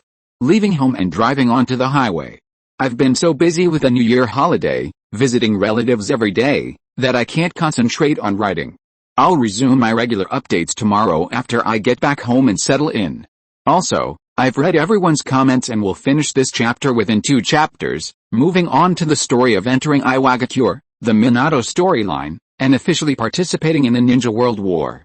Next, I'll focus on the following topics: the fateful relationship between Orochimaru and his mentor, Minato and Jiraiya as they face the 4 and 5 tails and develop the Rasengan, the sorrow of the Blood Pond clan, the battle for the Beast Ball with the 2 tails, the coup d'etat in the Mizuki, the war of hatred between the Rock and Mist, and so on. It's not easy for a new writer to write a book, so if you have any good suggestions, please join the group and share them with me. I'll read them all. Thank you all for your support along the way. I wish you all a happy new year. Chapter 90, The Moment of Despair, The Heart of Fire. The barrier shattered, and the 2 on the scene were stunned. Uchiha Chi's pupils suddenly constricted as he gazed at the longsword stretching nearly 100 meters in front of him. Wasn't that the same Kusanagi sword that Orochimaru had used to stab his own teacher in the future? Seeing it, he instantly realized Orochimaru had arrived. Further reflection, Uchiha Chi quickly understood the events of the original novel. Orochimaru's presence was due to the butterfly effect he had created. During their first encounter, the sacrifice Hiden had found was supposed to be Shinin. He should have appeared inside the cave with Hiden, but Orochimaru, who had been lurking there, caught him off guard. Forced to escape by using his forbidden technique, he ultimately was killed by the protagonists in the future. However, Uchiha Chi's gift of Shinin's forbidden technique, flesh transformation, had attracted the enemy's attention, preventing them from following Hiden into the cave. Without the advantageous terrain, Orochimaru struggled to capture Shinin in the open. After all, the other party was considered a leading inventor in the ninja world, his arrow nin technology surpassing that of the current ninja world by 30 years. He had developed aircraft carriers, fleets, and flying devices. Once he took to the skies, even Orochimaru would be helpless. Without access to higher-level forbidden techniques, Orochimaru naturally turned his attention to the evil god cult's immortality. Thus, he saw himself performing the forbidden technique, flesh transformation. Uchiha Chi's breath hitched, and he turned his head stiffly. Footsteps in the darkness intensified, urgent, eager, and frantic, like a dense drumbeat. A pair of golden snake eyes lit up from the darkness, making him feel like a cold-blooded python stalking its prey. The hairs on Uchiha Chi's neck stood on end. But then, swish, swish, swish. From nowhere, 3 kunai fell, impaling themselves on Orochimaru's feet. On the cave ceiling, 5 pairs of crimson eyes lit up almost simultaneously. Orochimaru's advance suddenly paused. He raised his head, narrowed his serpentine pupils, and gazed menacingly at the dome. 4 Uchiha Jonin surrounded Orochimaru from the dome. From the front, Uchiha Fugaku, with a pair of ferocious crimson eyes, gazed at him calmly and indifferently. Even if the opponent was one of the renowned Sannin, it wouldn't frighten the Uchiha clan. In the future, Sasuke, with his 3 Magatama Sharingan, would be able to forcibly control thousands of snakes. Against these Uchiha, who had inherited the full legacy of the Uchiha clan, Orochimaru's renowned summoning techniques were completely suppressed. That would have been fine. Having mastered numerous forbidden techniques, Orochimaru was confident he could defeat these 4 Uchiha. But the crucial factor was the presence of Uchiha Fugaku, a top master of the clan. In a true clash, Orochimaru couldn't predict the outcome. The atmosphere on the field froze for a moment. Uchiha Chi wasn't sure what had caused Orochimaru's steps toward him to suddenly stop, but he knew he had no time to lose. Less than 10 seconds remained for the forbidden technique, flesh transformation. After a brief pause, he leaped over the Kusanagi sword that was slanted in front of him like a high jump pole and, wielding his water blade, lunged at Togo Hayato. Die, you bastard! His ferocious blood-red eyes lit up, and a large splash of water erupted from his feet. Uchiha Chi leaped high, swinging his water blade at the now close-at-hand Togo Hayato. A crescent-like arc of light shone, and the water blade creaked, stretching out a long, fierce, radiant curtain of water. If this strike landed, it would at least sever one of his opponent's hands. He would interrupt his spellcasting. He then swung his shuriken, drawing out the blades to slice and slash, dismembering the opponent. Yet, facing the leaping Uchiha Chi, Togo Hayato's face revealed an utterly insane smile. It was a ferocious, painful expression, tinged with intense hatred. Again, this pain of having everything destroyed, this despair of being overwhelmed by such sudden power, but this time, the odds are on my side. A glint of madness gleamed in Togo Hayato's eyes, and he sneered, "Boy, it's your turn to experience this kind of pain." As soon as he finished speaking, a brilliant flower of blood burst forth from his chest, where his heart had been. It splattered high, splashing all over Uchiha Chi's face. The next moment, a subtitle popped up, "Special Equipment, Earth Grudge Heart is damaged. Experience gained in water attribute transformations is retained." Uchiha Chi's pupils suddenly constricted, and a sudden sense of weakness washed over him, sending him plummeting to the ground. He lowered his head slightly and saw a gaping bloody hole in his left chest, where his heart should have been. The heart of the earthly blade, which should have been beating within his chest, now seemed to be pierced by an invisible spear, shredded, and exploded with a bang. Ugh! Wow! Uchiha Chi froze in his tracks, retching a mouthful of blood that gushed out from his mouth and the bloody hole in his chest. Without even checking his own injuries, he suddenly turned his head, as if remembering something, to look towards Hidden. There was only one possible reason for this. The moment Orochimaru broke the barrier, Togo Hayato seized the opportunity and hurled his spear. This spear struck Hidden in the heart, injuring all 3 of them simultaneously. Hidden knelt not far away, his eyes vacant as he stared blankly up at Uchiha Chi. A pitch-black spear had been thrust forcefully into his chest, where his heart was. Blood gushed from 3 bloody holes in his body, in his abdomen, thigh, and heart. His already pale complexion was no longer recognizable as human, and he looked as weak as a vampire who had his nose pinched and guzzled 3 tons of garlic, holy water, and mercury. Hoo-hoo! Hidden greedily gulped air like a drowning man. He gasped, staring blankly at him, his bloodshot mouth opening as he helplessly wailed. "See, brother, I'm so cold." His body trembled, his face trembling, his lips trembling. His eyes were filled with regret, fear, and resentment. He stammered, I can't seem to see, you becoming the evil god." Hearing this, Uchiha Chi's pupils suddenly shrank to the size of pinholes. He watched Hidden's head droop helplessly before him. In his pupils, the pitch-black Magatama spun wildly. In an instant, a sharp murderous intent surged from his heart. This extreme emotion, inhaled and exhaled by the little Zero Tail, transformed into a dense, dark chakra. Boom! Uchiha Chi remained silent, numb, his crimson eyes wide open. His lips, teeth, and even his face trembled. Then, he stiffly turned his head back and stared blankly at the morbidly amused Togo Hayato before him. Baring his teeth, he demanded, "What did you do? What did you do, you bastard? What the hell did you do?" Uchiha Chi's gaze suddenly darkened, fierce, and furious, like a cornered beast. The violent chakra formed a raging wind, suddenly lifting a cloud of rubble and shaking the entire pool of blood wildly. The forbidden technique, flesh reincarnation, was activated at full power. From the empty chest, strands of flesh and blood rapidly formed a brand new heart at a speed visible to the naked eye. From birth, it's been bright, incandescent, and blazing furiously. This is a heart born ablaze with raging flames. A heart designed to unleash forbidden techniques. At this moment, fire style, chakra mode, unleashed. There's still one chapter left today, but it'll be a little later. Chapter 91 Intermission, Flaming Giant Sword. The moment the forbidden technique, flesh rebirth, completely restored his heart, Uchiha Chi's eyes lashed out in fury. He slammed his hand against his heart and strode forward. He glared fiercely at Togo Hayato, who was immersed in intense pain. Fire style, chakra mode, activated. Blazing fire attribute chakra surged through Uchiha Chi's body, forming an almost tangible chakra flame. Burning soul, exceed your limits. The power emanating from his heart instantly filled every corner of his body. Instantly, the flames surged. Wisps of pitch-black chakra mingled with the flames, igniting with crackling sounds, fueling the flames of absolute rage even more fiercely. In the swaying pool of blood, the water gradually evaporated, forming a hazy blood mist. In the dark cavern, a huge sun suddenly rose. Standing within the sun, Uchiha Chi roared in anger, clasping his hands together. A surge of wind pushed aside the blood mist, gushing out in all directions.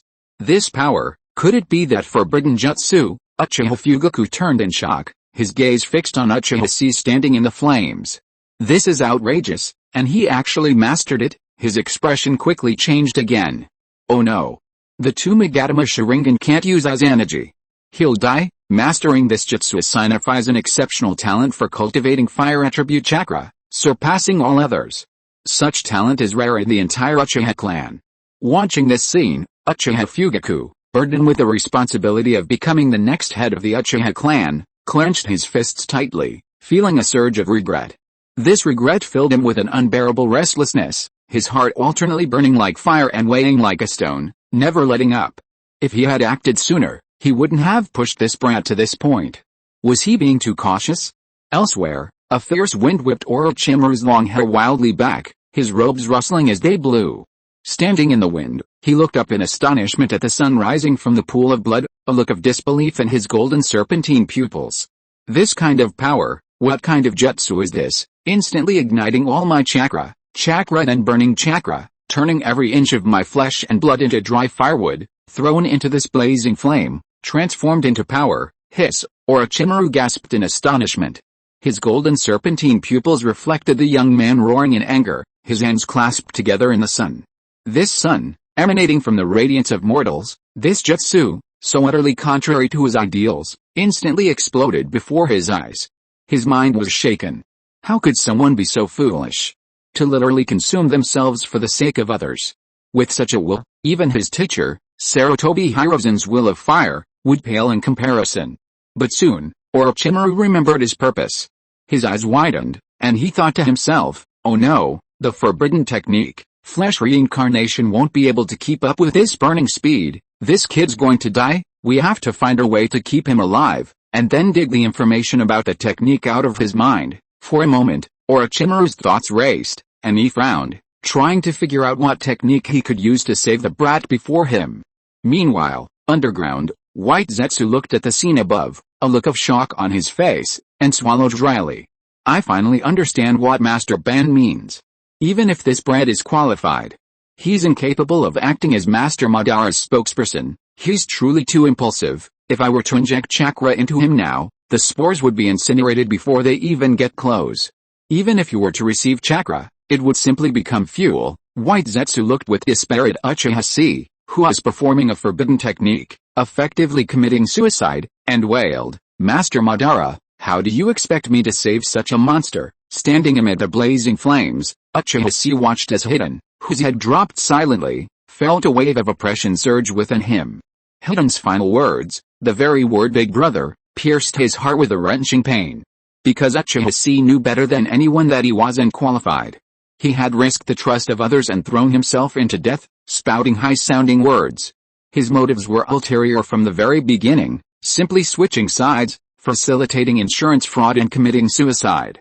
Yet, This brat before him took it seriously. He followed, determined to witness it firsthand, willing to stake his life on Uchiha Chi. He'd leaped from the cliff without a second thought, closing his eyes. Even if his palms were torn, he'd still climb back up to buy time for Uchiha Chi. When he asked him to stab him, he'd literally thrust a spear into his stomach. Human hearts aren't made of iron. Uchiha Chi saw it all. But just as he'd resolved to change this tragedy, his younger brother, Hidden, fell before him. This was the price of not being prepared, the price of hesitating to make amends until the moment came. At that moment, silence, regret, murderous intent, rage, and sorrow, a complex mix of emotions swirled within Uchiha Chi's chest, morphing into deeper darkness. The next moment, only tyranny filled his eyes. He formed hand seals, clasped his palms together, and drew his sword. A 6-foot-long flaming sword appeared in his hand, and with a flick of his hand, a dazzling shower of flames erupted. He glared at Togo Hayato, who had instantly bolted a great distance away. His eyes were bloodshot, a sinister grin playing on his lips. Run, you still want to run? I'll see how you run. Uchiha Chi suddenly took a step forward, twisting the hilt of his sword. Raging flames clung to the blade, reforming the 6-foot-long blade into a 40-meter-long giant sword. Swinging the flaming giant sword, Uchiha Chi arched his body, twisted his steps, and lunged forward. A circular slash across his waist. A sea of fire suddenly erupted under the 40-meter radius slash. Togo Hayato stared in horror, stunned, realizing he had nowhere to escape. He could only dodge the flaming giant sword's edge and lie flat on his face. But the next moment, he was engulfed in flames. Black smoke billowed, and wildfire blazed fiercely. Even though the evil god cult's immortal body possessed immense resistance to ninjutsu, breathing became extremely labored in such an environment, and he began to feel dizzy. Cough, cough, cough. Togo Hayato coughed twice, frantically attempting to form hand seals and unleash a water-style ninjutsu. But then, a sudden, piercing sound echoed in his ears. He looked up, only to see a massive sword, encased in raging flames, descending headfirst with a completely unjustifiable blow. Bang! Bang! Bang! 3 consecutive strikes, sending debris flying. It struck Togo Hayato's head, slamming him into the ground. The evil god cult's immortal body possessed immense resistance to ninjutsu, but under such extreme force, the raging flames were merely a garbled embellishment, and the damage inflicted was merely blunt force. No, I can't die here, Togo Hayato roared in terror, gazing at the longsword in the sky. My ritual, my curse, is far from complete. At that moment, Togo Hayato's head, crushed by the mighty sword, was nearly buried in his chest, but even so, he remained alive. The next moment, he rapidly formed hand seals with both hands, culminating in a clasp palms forming the C seal. He roared, water style, water formation pillar. The next moment, he tilted his head back, a surge of chakra rising from his throat as he suddenly exhaled. Like a waterfall, the massive column of water surged upwards, meeting the mighty sword. However, Uchiha Chi suddenly threw back his head and roared with laughter. Ha ha ha ha, ha ha ha ha, aha. Not enough, not enough, not nearly enough. What the hell is that? Gravel? You're going to stop me with that? Ha ha ha ha ha ha ha, rubbish. Stop making me laugh. Uchiha Chi, laughing wildly, leaped high again, swirling the 40-meter-long sword in midair, slashing down with a whirling slash. Extreme violence, scorching flesh and bones, unleashed the ultimate force. Under the 40-meter-long sword, the water column ejected by Togo Hayato, a mere 3 meters in diameter, looked like a pitiful insect trying to stop a chariot. Boom. Another sword strike slammed down, the flowing flame sword slicing through butter like a hot knife, instantly vaporizing Togo Hayato's water column. For a moment, white mist rose and filled the air. With barely any resistance, the sword descended. A single strike carved a 20-meter-long slit in the ground. The entire cave roared and trembled violently, like a dragon turning over. Hayato Togo withstood the blow head-on, his head smashed into his chest, shattering countless bones and internal organs. However, he himself vanished from the spot. Another earth escape, submersible technique, Uchiha Chi sneered. Why don't you learn your lesson? Where can you hide beneath those eyes? Scarlet pupils lit up in the white mist, dancing from side to side. The next moment, Uchiha Chi's gaze descended towards a corner of the ground near the cave's exit. He dispersed the flowing flame greatsword, grasped the 6-foot flaming knife in both hands, and pointed it forward. The 6-foot flaming knife suddenly extended, its fiery blade surging over 20 meters. It stabbed into the ground, plucked Hayato Togo out. A thrust, a pull, a thrust. Piercing through the chest, pinning him to the wall. Then, Uchiha Chi, clutching the hilt of his flaming blade, lunged forward, wiping a nearly incinerated shuriken from his waist. He swung his hand and launched. His index and ring fingers tugged at the silken threads, slicing them down suddenly. Togo Hayato stared in horror, recognizing the 3 blades.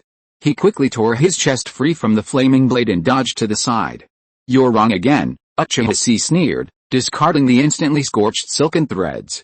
He gripped the hilt with both hands and fiercely slashed downward. With one strike, Togo Hayato was severed in 2, sent flying into the air. Then, another 7 strikes followed. A Cossack slash, a windward strike, a Cossack strike, a left horizontal slash followed by a vertical slash. A right slash followed by an upward thrust and a tangled bamboo slash. Like a game of Fruit Ninja, in the blink of an eye, Togo Hayato was chopped into a pile of shreds. "Nu!" A faint, shrill, unwilling roar could be heard. After doing all this, Uchiha Chi's eyes darkened, and he suddenly stepped forward, twisting the hilt of his sword. He roared furiously, "Huh? How can you still scream? I'll just turn your ashes to dust. Let's see if you can survive." He once again transformed the 6-foot fire knife into a giant sword of flowing flames, holding the hilt above his head, and struck down. The surging flames formed a blade like a hammer, carrying the Togo Hayato like a pile of debris, and crashed into the ground. He carved a deep pit. Then, all his chakra was poured into the sword, and it fell into the huge pit, transforming into raging fire. Boom. The next moment, a long string of subtitles popped up before his eyes. Dang, 3K2 Battle Pure Enjoyment Edition, the evil god cult plot is concluded. Please subscribe, please give me a monthly pass. Chapter 92, Near-Death Crisis, Heaven's Curse. On the field, as the last traces of chakra poured into the flowing flame great sword in his hand, Uchiha Chi knelt on the ground, gripping the hilt. His body had been completely charred, flesh and blood no longer existing. His entire body had been reduced to a mass of carbon fiber, which, from a distance, resembled a shimmering mass of black crystals. This was the result of the threads stitched together by the secret technique, Earth Grudge, replacing the burned flesh and blood, forming replacement tissue that was then continuously burned. This strange formation finally took shape. This explosion was more sustained and more thorough than the battle with Kikuzu on the cliff. The thread stitched together by the secret technique, Earth Grudge, formed his body. The forbidden technique, flesh regeneration, continuously regenerated flesh and blood, which was immediately extracted and thrown into the fire. The dark chakra collected by Zero Tail continued to maintain the dark awakening state, continuously supporting the forbidden technique, flesh regeneration. Finally, the fire release, chakra mode, ignited everything, burning it all away. Uchiha Chi didn't have time to take in his current state, merely staring intently at the flame-soaked pit. With a flick of his mind, he opened the subtitles and checked the details. He wanted to confirm whether Togo Hayato was truly dead. Dang, you bravely counterattacked Togo Hayato, the leader of the evil god cult, who was attempting to kill you. Your counterattack was powerful, resulting in the opponent's death. Bonus, a critical hit, you gain a random skill from the opponent, undying, timed, incomplete, A+. This skill has critically hit, and the current skill has been solidified into the talent, undying, incomplete, S. Your heart steel stacks have increased. Caution, you are being observed by a creature trapped between worlds. Heaven has automatically blocked this observation for you. Caution, undying does not mean complete invincibility. You are on the verge of death. Please save yourself as soon as possible. After reading the information on the panel, Uchiha Chi finally breathed a sigh of relief. Killing Togo Hayato was revenge for his younger brother, Hidden. In the future, without a capable general like his younger brother, the Akatsuki organization would inevitably have some impact on the capture of the tailed beasts, albeit a minor one. However, it indirectly changed Shikamaru's tragic death at the hands of Asuma. It also relieved some of the pressure on the protagonists. The overall direction was good, so his death was a worthy one. As for the panel's indication that he was on the verge of death and needed to save himself quickly, haha, that was a joke. He had no friends here. Orochimaru, who was watching him closely, was eager to have him dissected. Who would save him? This time, even the gods themselves couldn't stop him from losing his head. Finally, I finally reached this moment. Uchiha Chi raised the corners of his mouth, wanting to close his eyes in relief. However, at that moment, from the cave's exit, a sudden rush of footsteps echoed. A figure, covered in thorns like a hedgehog and carrying a massive scroll, stumbled towards them. Upon seeing the charred Uchiha Chi, his crimson Sharingan spun wildly, fully evolving into the three Magnetama Sharingan. Uchiha Chi Ichiro watched in disbelief. Tears streaming down his face as he collapsed to the ground with a thud. With trembling hands, he touched Uchiha Chi and roared in grief and indignation, "How could this happen? Am I too late?" Uchiha Chi couldn't help but raise his eyebrows, a piece of charcoal falling from his forehead. Seeing that it was an Uchiha, not Tsunade, Shizune, or Chiyo, he breathed a sigh of relief. This was good. Ichiro couldn't save him, but he could help collect his body. Bringing him back like this would allow Sachiko to admire his appearance and voice, and would also prevent Orochimaru from touching his corpse. This was enough. With this thought in mind, Uchiha Chi smiled gently at Ichiro, raised his charred arm, and tried to pat his shoulder. However, as his hand reached mid-air, it suddenly lost its strength and touched Ichiro's forehead, sliding down his cheek and falling to the ground. Uchiha Chi completely lost consciousness and closed his eyes. Suddenly, 8 figures fell simultaneously and stood beside Uchiha Chi. The 8 Uchiha looked at the charred brat, scratching their heads for a moment. Asking them to kill someone is professional, but asking them to save someone is too difficult. "Captain, what should we do?" An Uchiha frowned and asked Fugaku. "This kid is still breathing, we have to save him quickly." Uchiha Fugaku rubbed his brows. "I know what you said, but, in this remote place, where can we find a medical ninja, besides this injury?"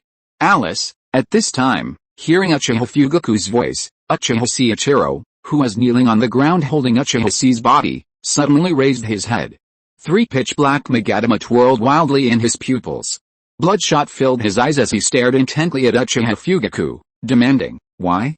Why didn't you save him? You were already here, weren't you? And you just watched your clan members die tragically before you. You were so indifferent. What exactly is your power for?" Ichiro's eyes widened as he roared, "Huh? Answer me, our respected next-generation clan leader, Uchiha Fugaku." Under Ichiro's mad dog questioning, Uchiha Fugaku opened his mouth to explain, but as soon as he opened his mouth, he fell silent again. He had a reason. He wanted to see if Uchiha Chi had opened those forbidden eyes. Unexpectedly, the boy had opened another forbidden door with a backhand. Whatever he said now seemed too pale and powerless. At that moment, 8 Uchiha clan members, 8 pairs of crimson Sharingans, simultaneously turned their gazes on Uchiha Fugaku, each one questioning, waiting for an explanation. Just now, Uchiha Fugaku had clearly been able to stop the ensuing battle, even if he had only dispatched one of his own, or used illusion to control the ninja. Had he taken even a little action, the brat before him wouldn't have been in such a dire state. Yet, he didn't move. "Hey, ho ho ho ha ho ha ho ho ho ha ho ha." Looking at the silent Fugaku, Ichiro let out a mournful laugh, his laughter filled with the piercing pain of having a fingernail lifted off. Tears streamed down his face, his eyes bloodshot, resembling a demonic spirit. "I finally understand, Uchiha Fugaku. Why, even though you've become the strongest man in the Uchiha clan, the Great Elder has yet to grant you the position of clan leader. You don't deserve it, did you hear me? You don't deserve it." Ichiro cursed furiously. "If someone like you were to become clan leader, it would be a catastrophic disaster for the Uchiha clan. I'd rather have that 2 Magatama brat as clan leader than support you. Compared to him, your will is as weak as a pile of shit. Uchiha Fugaku, you're a pile of shit." Shit. Ichiro struggled to his feet and delivered a vicious punch to Uchiha Fugaku's face. Bang! A fierce blow to the bridge of his nose. Uchiha Fugaku's face instantly deformed, and he was knocked to the ground. Uchiha Ichiro leaped onto him, ready to unleash his full might, raining down punches on this seemingly ferocious, yet actually weak, face. Seeing this, the nearby Uchiha clan members immediately grabbed Ichiro and said in a deep voice, "Orochimaru's still around. Let's report this matter back to the clan and report it to the Great Elder for settlement. Ichiro, don't let anyone make a fool of our clan." "What about Uchiha Chi?" Uchiha Ichiro shouted, his eyes bloodshot and filled with grief and anger. What are we going to do with him? You know how to save this heartless bastard now? Who's going to save C? Huh? Tell me. For a moment, no one responded. All of the Uchiha's eyes were fixed on Uchiha C, who lay in the same place, reduced to a charred heap. The atmosphere was oppressive, suffocating. Just then, a steady sound of footsteps could be heard. A man with golden, snake-like eyes and a playful gaze stepped out of the darkness, past a kunai sticking out in front of him. The torchlight shone on his pale, handsome face, giving it a rather eerie look. Orochimaru raised the corners of his mouth slightly, and laughed in a hoarse voice. Since you can't save him, why not, just hand this child over to me? As soon as the words fell, the 8 Uchiha present frowned at the same time. Even Fugaku climbed up from the ground, cautiously stood in front of Uchiha C, looked at Orochimaru coldly, and asked in a cold voice, "What do you want to do, Orochimaru? Don't approach this child." Being stared at by 8 pairs of Sharingan, Orochimaru was not afraid at all, but just said lightly, "This kid is still breathing. I have a way to try to save him, but there is no guarantee of success." Hearing this, Uchiha Fugaku frowned and asked in a serious voice, "What method? How confident are you that you can save him?" Orochimaru glanced at Uchiha C on the ground, and laughed hoarsely and teasingly. "That is a power beyond the mundane. I would call it Heaven's Curse Seal. As for how confident are you that you can save him, sorry, I don't have any successful cases here yet. In other words, the chances of saving him are 100% certainty of death." There's another chapter, a little later. Chapter 93, Everyone shows their special abilities, a medical miracle. Hearing this word, all the Uchiha fell silent. They didn't know what the Heaven's Curse Seal was, but they knew what it meant to be dead. But now that the bread is in this state, why not try it? There's still hope, right? At this thought, all the Uchiha, including Fugaku, had some interest in their eyes. Orochimaru looked around at the expressions of the crowd, thinking that these idiots had really taken the bait. He immediately sneered, "Of course, it's not free, I can help, but if this kid dies, his body must belong to me." Then, Orochimaru thought for a moment and added, "You can dig out his eyes." "What did you say?" Hearing this, all the Uchiha glared at him. Uchiha Fugaku's face turned cold and he shouted, "Impossible. Absolutely impossible. We can't hand over the remains of our Uchiha clan members to you." However, at this moment, a pair of bloodshot eyes suddenly looked up, and Uchiha Ichiro shouted angrily, "What remains? That's Uchiha C, he's still alive." "Uchiha Fugaku, are you going to watch him die without helping him?" After that, he stared at Uchiha Fugaku coldly and said in a cold voice, "I am his teammate, and the decision on this matter is with me." "Ichiro, you?" Uchiha Fugaku frowned, clenched his palms, and wanted to persuade him, but when he heard Ichiro say the 4 words "watch him die without helping," he fell silent again. But Ichiro didn't even look at him. By now, he was utterly disappointed in Fugaku. He turned around, staring intently at Orochimaru with his cold, crimson 3 Magatama Sharingan. Then, in a cold voice, he said, "The opportunity is right here.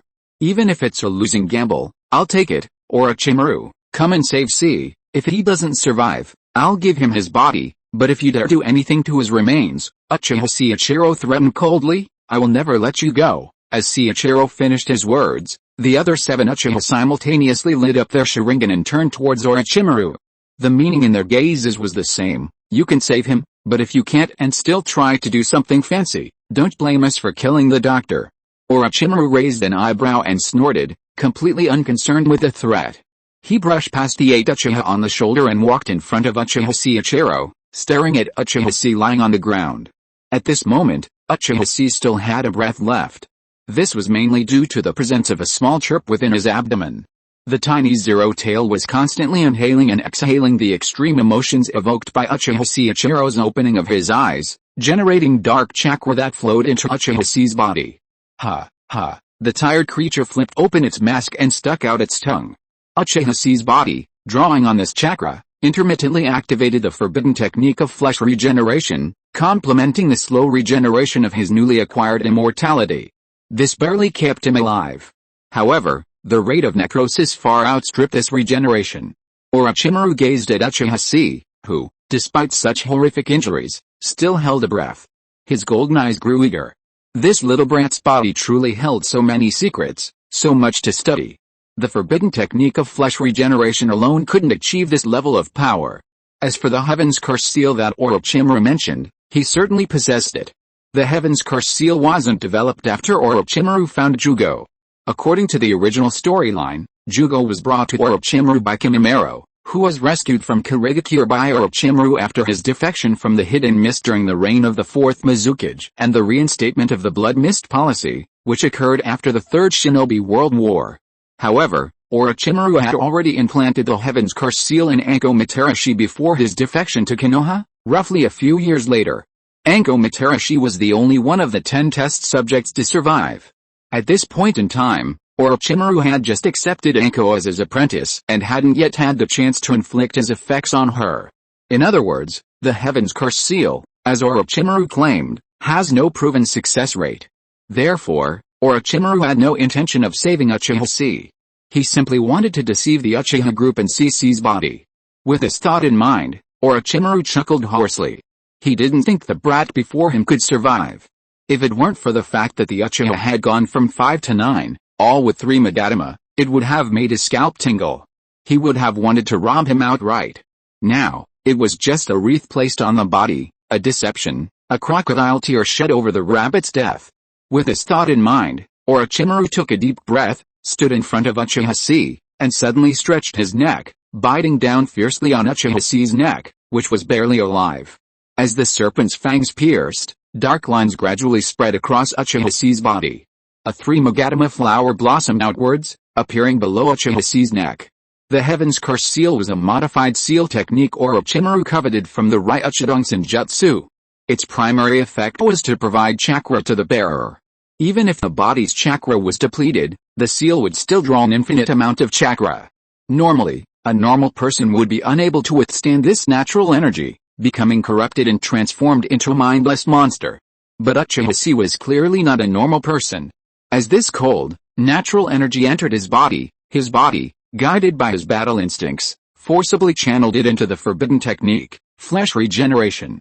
This technique, however, was characterized by its indifference to both the living and the cold. It could even harness the raging dark chakra, let alone this energy. As this power continued to flow into Uchiha Chi's body, subtle changes gradually occurred within his charred form. Bang! Bang! Bang! Bang! Bang! Bang! Bang! Bang! The charred heart began to beat again, gradually shedding its skin. Strands of flesh began to climb up, slowly remolding. The charred surface of his skin cracked, revealing the red, skinless flesh beneath. Like a newly born snake struggling to shed its old slough. What's going on? Orochimaru, acting as a makeshift barefoot doctor, watched the scene, his golden pupils narrowing sharply as shock filled his eyes. How is this possible? He knew all too well the effects of the Heaven's Curse seal. Even Danzo, annoyed by the constant deaths he caused, repeatedly urged him to tone it down and stop engaging in such hopeless activities. Even he felt a little frustrated. And yet, it actually worked on this brat before him? Watching this medical miracle, Orochimaru's expression froze, cold sweat breaking out on his forehead. No, how could it succeed at this moment? He wanted a body, a body.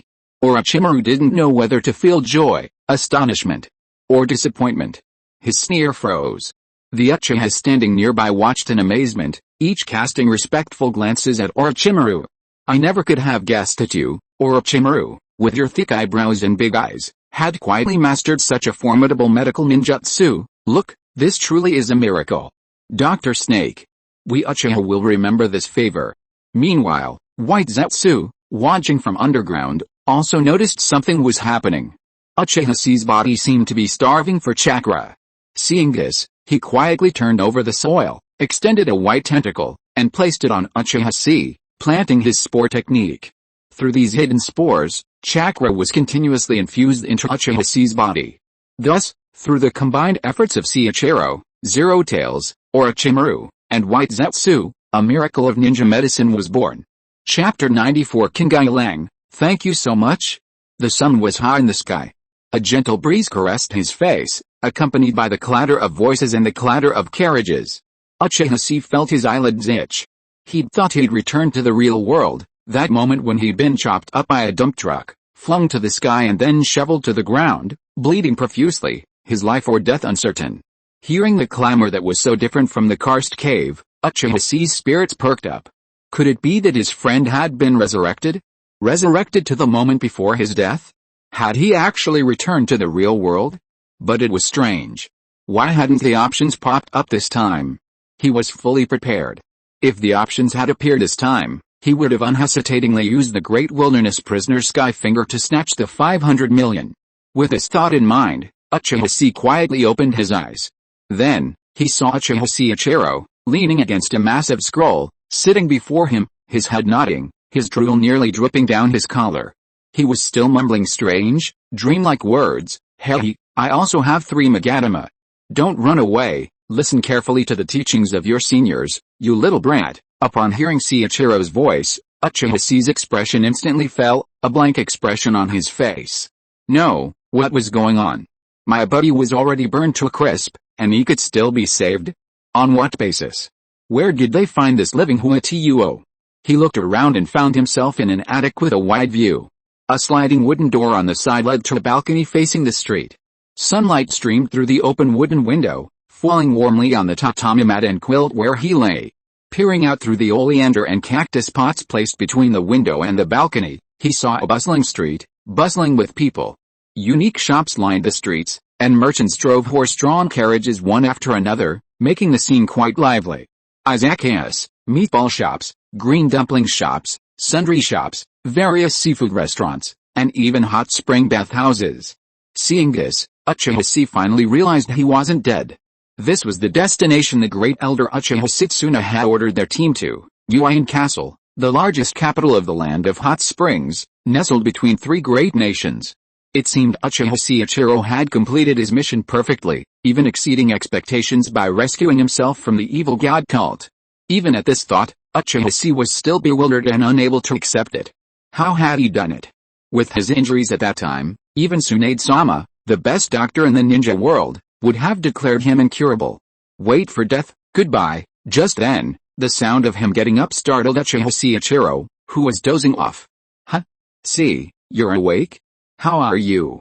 Are you feeling better? Ichiro, awakening, immediately approached eagerly to greet him.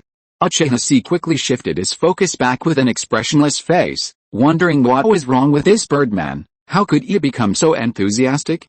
The two of them had probably exchanged fewer than 20 sentences, hadn't they? He still preferred the unruly Uchiha Ichiro from the time they left the village, the one always eager to teach his juniors a lesson. Senior Ichiro, Uchiha frowned, pointing at the room. What's going on? Oh, here, Ichiro said. This is our Uchiha clan's temporary base of communication in Tangain City. It used to be owned by the Ninja Cat clan, but now Captain Fugaku has bought it. On the surface, it's an izakaya, but in reality, it's the largest ninja tool shop in all of Tangain City, and the entrance to the underground black market. Uchiha raised an eyebrow slightly. Although he had heard of the wealth of the great ninja clans, he was still a little surprised to hear Uchiha Fugaku so casually buy such a business. This neutral power industry also involves the underground black market frequented only by ninjas and merchants. What this shop sells isn't important. The key is the intelligence gathered from the people who pass through it daily. That's the true value. It seems the relationship between the Uchiha clan and the ninja clan is even more ambiguous than depicted in the original novel. After recognizing the current state of his situation, Uchiha frowned again and asked a crucial question. How long was I unconscious? And what happened during that time? You were unconscious for 3 days, all thanks to Lord Orochimaru. He truly is one of the 3 ninjas of Konoha. He's truly a miracle worker, huh? Uchiha was immediately stunned. What nonsense. Orochimaru saved me. Orochimaru, a part-time battlefield medic who could also perform miracles? Isn't Tsunade the nurse of the 3 ninjas? What the hell is wrong with this world?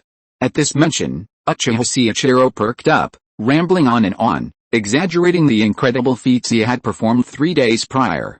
From Ichiro's 3/10 truth and 97th bragging, riddled with logical holes, Uchiha finally managed to piece together the whole story. And then, as expected, he still couldn't make it all out. Fugaku and 7 other Uchiha stood there staring blankly, a small-time thug publicly scolding the young clan leader, a chunin threatening the renowned Sannin by pointing his finger at Orochimaru's nose, and Orochimaru secretly possessing a supremely powerful medical jutsu. What the hell? What a lousy plot. Even novels wouldn't dare write it like that. Uchiha immediately opened the panel with a blank expression and flipped through the subtitles. This thing wouldn't fool him. And then, he saw, Orochimaru believes you're dead and wants to take your body for dissection. Orochimaru uses a taijutsu on you, biting, you have mastered, Heaven's Curse Seal, incomplete, extremely dangerous. Looking at the subtitles, Uchiha blinked his eyes, quickly figured out what happened, then raised his head and looked at Uchiha Kingaelang in shock. Oh my god, what he said was actually true? Seeing Uchiha's shocked expression, Kingaelang seemed to feel a tingling sensation as if he had been electrocuted, and his whole body was refreshed from the toes to the top of his head. He couldn't help coughing when he was excited. Ahem, this is what happened. Then, he immediately changed his expression, raised his chin, looked at Uchiha with his nose, snorted coldly and said, anyway, we are even for saving my life before. Uchiha was choked by his sudden Uchiha ancestral tsundere, and almost fainted from holding his breath.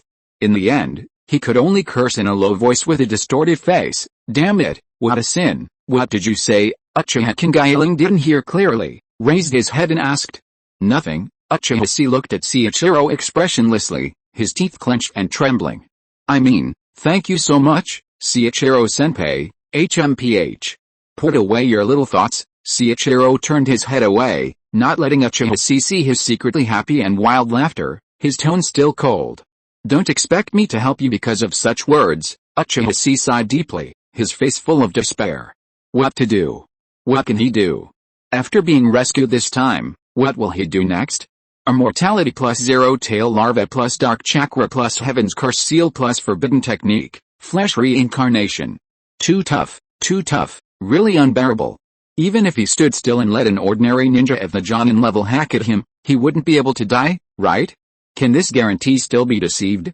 At this moment, Uchiha Seiichiro suddenly stood up, opened the wooden door of the house, frowned and said, since you are awake, come with me, there are a few things that I need you to take care of. Before he could finish his words, a loud wailing with full energy rang out from outside the open wooden door. You bunch of red-eyed people, kill me if you have the guts. What do you want to do by tying me up and not giving me food? 3 days. 3 whole days. Uchiha, when will you wake up? I'm starving to death. There should be another chapter. It will be posted later. Chapter 95, War breaks out, Orochimaru accepts a disciple. Hearing this voice, Uchiha raised an eyebrow, recognizing it as that of his younger brother, Hiden. But something was amiss. Hadn't Hiden been stabbed through the heart by Togo Hayato? Before Uchiha could consider it, Seiichiro opened the wooden door and walked out, a vein throbbing on his forehead. How did this kid bite through the cloth stuffing in his mouth again? Hearing the noisy ping-pong sounds coming from the room across the way, Seiichiro couldn't help but curse. He quickly opened the door to the opposite room and pointed to a figure bound to a wooden stake in the center. Turning to Uchiha, he said, this is the first thing, that brat is full of nonsense, constantly yelling about you being his evil god brother and all that. But according to the information we've obtained from interrogating the other ninjas, he and the Jonin you're fighting, Hayato Togo, are a master-disciple relationship. Hayato Togo is closely connected to the previous ambush at Kumagakure. We originally wanted to kill this brat outright, but he has a special physique, and he's related to you, so, it's up to you to decide what to do with him. Seiichiro pointed at Hiden on the stake and frowned. Hearing this, Uchiha understood. Hayato Togo intended to manipulate and kill all of Hiden's closest relatives, forcing him to suffer. Finally, he would expose their master-disciple relationship, driving Hiden to utter despair and causing him to suffer beyond the limits of death. Finally, he would sacrifice Hiden to achieve true immortality. According to the original ninja world's trajectory, this sacrificial ritual coincided with a clash between the gods Shinin and Orochimaru. Ultimately, Togo Hayato was defeated, while Hiden narrowly survived, albeit driven insane. As for him, having preemptively killed Togo Hayato, even his ashes were scattered. The ritual's reward was supposed to be bestowed upon him, the only one still alive, by the evil god. However, the Heavenly Pathmaster blocked this unexplained gift. Ultimately, immortality fell upon Hiden, whose body remained relatively intact, bringing him back to life and granting him the immortality he was destined to possess. All in all, not a bad outcome. Uchiha stroked his chin and couldn't help but chuckle. At this moment, Fedouin also heard the commotion here and immediately began to wriggle darkly on the wooden stake, howling loudly, "Hey, hey, hey, is anyone there? No, what exactly are you going to do to me? Can you give me a definite answer? I'm scared of you doing this." Uchiha Ichiro raised his head and looked at Uchiha C, his eyes cold, and asked again, "Well, what should we do with him?" Uchiha C looked at Fudoin, who was wriggling like a caterpillar, expressionlessly, frowned and said, "Kill him. This hateful bond was too dangerous. It seriously affected his plan to make money from insurance fraud." Hearing this, Uchiha Ichiro drew the long sword behind him without saying a word and stepped forward. Seeing that he was serious, Uchiha sighed and pulled him back. "Forget it, let's get him something to eat first, send him back to the hot spring village afterward."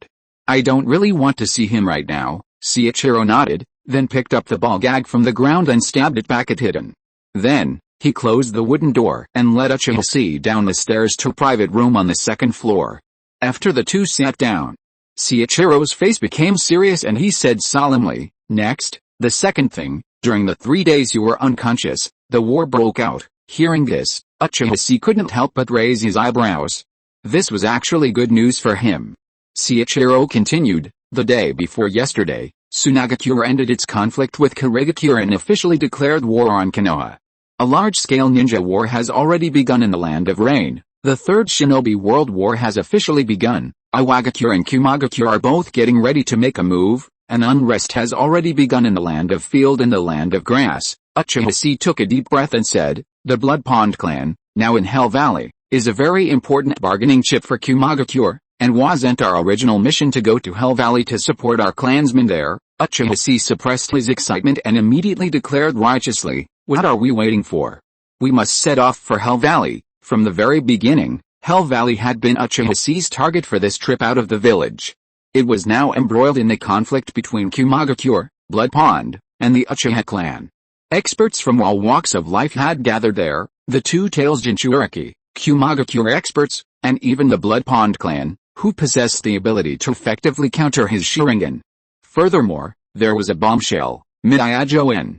Kaleidoscopic level Blood Dragon Eyes, Blood Dragon Gundam, human bombs, and ultimate illusions. When these abilities were combined in one person, even Uchiha couldn't imagine how powerful he truly was. And once there was no need to contemplate insurance fraud. Oppositions conflicted, factions diverged, all they had to do was fight. Fight with all their might, and that was it. However, just then, Ichiro shook his head and declared, "No, Hell Valley doesn't need us for now. Great Elder Uchiha Setsuna contacted the clan 3 days ago and is heading to Hell Valley to take charge." Captain Fugaku also brought the Uchiha experts he brought with him on a mission from outside the village. They've also all gone. The Kumagakure ambush failed this time, and they couldn't kill the Great Elder. Their plan has completely collapsed. For now, the Kumagakure and the Blood Pond clan have calmed down for the time being. "What did you say?" Uchiha slammed the table, stood up, and glared at Ichiro. "You, Kumagakure, just suffered a defeat, so why are you so quiet? Keep fighting, damn it. If he can't fight, then what's the point of coming to the Land of Hot Springs? Just taking a stroll?" Ichiro twitched his lips, speechlessly looking at Uchiha. Though he changed somewhat, he still couldn't understand Uchiha's extreme bellicosity. "Calm down. This is only temporary stability. Kumagakure is taking action in the Land of Rice, so things here are on hold," Ichiro reasoned calmly. "As long as Kumagakure still wants the pool of blood, this battle is inevitable." Uchiha frowned and sat down. Ichiro's words made sense. After the Ninja World War broke out, Kumagakure would undoubtedly be more interested in the Fire Country than the pool of blood. According to the original timeline, Kumagakure would soon gather its forces to invade the Fire Country from the direction of the Land of Rice. This was also the first battle between the young Namikaze Minato and the Kumagakure brothers. From that moment on, the Yellow Flash's fame spread throughout the ninja world.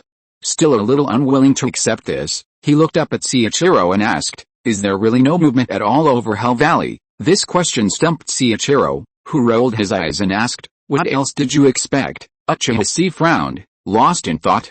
What movement? Of course, it was from Miyashiro-en. With his wife already dead by this point, he should have immediately begun slaughtering the Blood Pond clan. Uchiha pondered this for a moment, then froze. It dawned on him that his arrival had changed everything, creating a butterfly effect. The Blood Pond clan was under the watchful eye of the Uchiha clan. If Miyashiro-en wanted to exterminate them and escape, he would need to break through the Uchiha defenses. And now, Great Elder Uchiha Setsuna hadn't perished. Instead, he had successfully led his men to strengthen the Hell Valley defenses, forcing Kumagakure to become timid. Without Kumagakure's intervention to contain the Uchiha clan, even if Miyashiro-en had slaughtered the entire Blood Pond clan, he wouldn't be able to escape. From a bird's-eye view, Uchiha Chi knew that the Mangekyo was the boundary between cage-level power and that Goeigen was now powerful, excessively so. But Goeigen himself didn't know this. Facing the Uchiha clan that had imprisoned the Blood Pond clan for nearly a century, Goeigen must have felt uncertain. Therefore, he could only endure for the time being. Coming to this realization, Uchiha Chi breathed a sigh of relief, feeling as if the clouds had parted and the sky had finally cleared. If that was the case, he only needed to wait. Just then, Seiichiro suddenly knocked on the table, signaling Uchiha Chi to recover his composure. He then smiled and said, "One last thing, Uchiha Chi, after clan consultation, we have agreed to the request in the letter from the third Hokage. Now, you are more than just a family ninja of the Uchiha clan." Seiichiro then presented a tray. On it lay a Konoha ninja Ford protector and a ninja ID. "Congratulations. From now on, you are a disciple of the Sannin." Uchiha Chi was stunned. He looked up at Seiichiro in confusion. What the hell is going on? A disciple of the Sannin? Who accepted him? Could it be that his handsomeness has alarmed the village, and Tsunade-sama has been so aroused that she immediately decided to take him in as a disciple? What's going on? Uchiha Seiichiro kept it a secret, raising an eyebrow and smiling. At first, I didn't believe you, but as Shisui said, you really will become a bridge of communication between the clan and the village. Then, with a faint smile, he sighed in admiration. Lord Orochimaru is such a good man. 3 days ago, he went to great lengths to save you, and he left, staggering and livid. Who would have thought that the next day he'd show up with a root, knife in hand, to discuss taking you on as his apprentice with Captain Fugaku. He said he was impressed by your talent. Uchiha Chi was stunned, completely shocked by this reason. I've been reorganizing the battle lines, trying to incorporate the Minato legend into the book as logically as possible, so I've wasted some time. Fortunately, I've made it in time. Thank you, my godfathers, for your monthly tickets, recommendations, and rewards. I'll keep working hard. If you are listening to this novel on a channel other than Fanfic World, it means it was downloaded and re-uploaded without effort. We warmly invite you to visit our channel, Fanfic World. There you will find the original version of this story and many other novels of various genres. We look forward to seeing you dive into a world of incredible novels. Chapter 96, Save the Nation or Fight with Him? It was midday. Embracing the warm sunlight, Uchiha Chi walked out of the izakaya. He walked through the quiet alleyways, passing hidden ninjas in bamboo hats, each one carrying a mission. He stood on the seemingly bustling streets of Tengain City. The bustling sounds of people and the peaceful surroundings made him feel as if he were in another world. It was as if one moment he was struggling for his life in the thrilling ninja world war, and the next he was immersed in the daily life of a peaceful city. At this moment, he had 2 new items in his pocket. One was a Ford protector proving his identity as a Konoha ninja, and the other was his ninja ID, also proving his Konoha ninja status. However, this ID was slightly different. Uchiha Chi. Rank, Chunin. Ninja number 009888. Completed 1 S-rank mission and 855 D-rank missions. It was clear that Uchiha Chi had been promoted, inexplicably becoming a Chunin. He also had an S-rank mission completed on his resume. Konoha transformed the Uchiha clan's mission, originally intended to aid Jigakudani, into Konoha village mission. This was clearly no coincidence. Before Namikaze Minato's rise as the Yellow Flash terrorized the ninja world, Orochimaru, the heir apparent of the Hokage lineage and currently considered by Sarutobi Hiruzen as his successor and a potential 4th Hokage, sought to take an Uchiha as his apprentice. Furthermore, during the sensitive period of the ninja war, even if Orochimaru and the Uchiha clan agreed, the 3rd Hokage and the elders would have struggled to agree, especially with the presence of Shimura-den, a root elder who held a grudge against the Uchiha clan. Both sides must have paid a heavy price to accomplish this. Uchiha Chi didn't know what Orochimaru paid, but he speculated that the Uchiha clan's payment included the Grand Commission, which the Uchiha clan had accepted from the daimyo of the Land of Lightning, with an annual reward of tens of millions of ryo. The thought of this gave Uchiha Chi a headache. Because Orochimaru had his sights set on his body, but a bunch of Uchiha clan members seemed to value him, preventing him from directly seizing it, so he sought to salvage him through this roundabout method. The Uchiha clan misunderstood Orochimaru's actions of first saving people and then accepting him as a disciple, believing him to be a gesture of goodwill towards the Uchiha clan. So they invested heavily in him, pushing him into the Hokage line. This mutual misunderstanding led to this outrageous incident. With the Uchiha clan and the root backing him, would Orochimaru still defect? Would Naimake's Minato still be the fourth Hokage? Another way to think about it, if Orochimaru hadn't defected, would the Uchiha clan, with Orochimaru's support, have been forced to stage a coup? What the hell is going on? Uchiha 6 admits he never intended to save the Uchiha clan, he was just trying to get a guarantee. Why did the plot take such a turn? Unwittingly, as the middleman, he'd inexplicably shouldered the fate of his clan. Yet, only he knew of this, while Orochimaru and the Uchiha clan, feeling they'd profited, smirked in glee. The pressure now fell on Uchiha Chi. He faced a serious dilemma, to save the clan, or not? If he did, he'd have to maintain his status as a member of the Sannin, while also being wary of his beloved teacher turning on him. He'd also have to pull Orochimaru, whose scientific research had strayed, back on track. Help him run for the fourth Hokage, quell internal discord, negotiate with Danzo, the king of pots, and guard against backstabbing by two of his own loyal sons. Damn, what a hassle. Uchiha Chi decisively chose option 2. He'd just continue his insurance scam. What did all this have to do with a Chunin passing through, hoping for death? With this thought, Uchiha Chi felt a sudden sense of refreshment, and his vision of the path ahead became crystal clear. After being accepted as a disciple by Orochimaru, it was no surprise that he would soon be backstabbed by his teacher. When the time came, he'd find the right opportunity and just go all out. Wouldn't it be wonderful to go home with 500 million? Uchiha Chi chuckled, embracing the warm sunlight as he began to enjoy a moment of leisure after the fierce battle in the bustling city of Tangain. Before leaving, he borrowed 100,000 ryo from Seiichiro. Remember, this isn't Konoha anymore. No nasty Byakugans or dogs. I don't even need to transform, I can strut into the land of Nephrite hot springs. Elsewhere, in Tangain City's largest street, Kabukicho, in the tallest 6-story watchtower, Madarumi leaned against the door lintel in front of the porch, yawning lazily and stretching her waist. The girl's figure swayed beautifully in the sunlight, drawing the attention of passers-by. 3 days ago, she led Meijetsu Hazuki, who had willingly accepted the seal, to the spot where Karachi Yagura had left his mark. That was the spot, located in Kabukicho, the largest hot spring geisha in all of Unokuni. Meijetsu Hazuki entered the room to meet Yagura, and soon after, a heated argument erupted. For 3 days, no one emerged. If the meals delivered daily hadn't been eaten, Terumi Mei would have believed that Yagura and Meijetsu Hazuki were starving to death. Although the young Terumi Mei desperately wanted to contribute to the cause of saving Mizuki, the terms used in the argument were too complex. Without having formally dabbled in Karigakure politics, she struggled to fully grasp their discussion. She could only grasp the gist of the matter. The main disagreement between the two regarding the coup d'état lay in Meijetsu Hazuki's every mention of killing both the daimyo and the third Mizukage. Lord Yagura would immediately retort, spitting in Meijetsu Hazuki's face, with spitting phrases like, "Are you crazy? Who's going to pay for the daimyo's murder? You or your Hazuki clan?" The two then launched into discussion about everything from the border defenses to the ideals of a new political system. Neither could convince the other. Terumi Mei could tell that Hazuki Meijetsu's arguments were rooted in Uchiha Chi's outrageous words. At these moments, she couldn't help but think of that brave young man. Terumi Mei, her cheeks drooping, leaned against the railing, her gaze wandering aimlessly towards Uchiha Chi. From time to time, her face flushed, and she took 2 shy, heavy breaths, her bones practically softening. What had become of him after he left the evil god cult? Was he still alive? Did they rescue him? Where was he now? At that moment, Terumi Mei suddenly blinked, and the image of Uchiha Chi seemed to float before her. She quickly patted her cheeks and rubbed her eyes.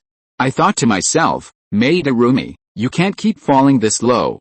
You have to save the powerful Kunoichi of the mist. You can't spend all day thinking about men from other villages. But not thinking about him was too difficult, like roasted chestnuts without the chestnuts, it's just too boring. I think about him 10 times a day at most. However, after rubbing her emerald green eyes, the figure of the boy before her didn't fade away, but instead became even clearer. Madarumi was startled and looked downstairs. She saw a furtive boy, clutching a 100,000 tael note, his steps as swift as a cat, nervously pacing the attic door, sweat dripping from his forehead.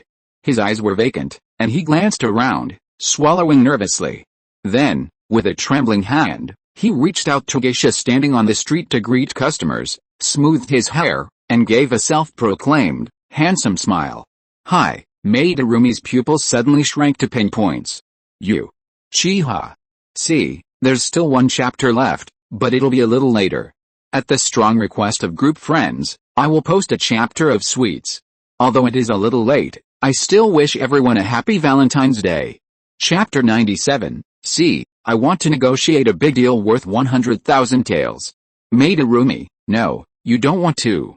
Uchiha Chi admitted he was a failed man. In his entire life, he had yet to encounter that forbidden paradise, a place where the mere sight of it would make him blush and his heart race. He had always longed to taste the sweetness of exotic cherry blossoms. Today. Finally, his wish was coming true. With a deep breath of encouragement, Uchiha Chi looked at the Miko in front of him, clad in high-heeled clogs and a kimono of exquisite craftsmanship and texture. Her waist was as slender as a riverside willow, and her curves were like peaches. Just the sight of her back was enough to make him want to smack her and ravage her. Uchiha Chi swallowed nervously, smoothed his hair, and smiled. He politely raised his hand and greeted the woman in front of him. Hi. Then, the older woman with the alluring curves turned her head and looked at Uchiha Chi with a look of surprise. Hey, little brother, what's up? Hearing this, Uchiha Chi was immediately choked.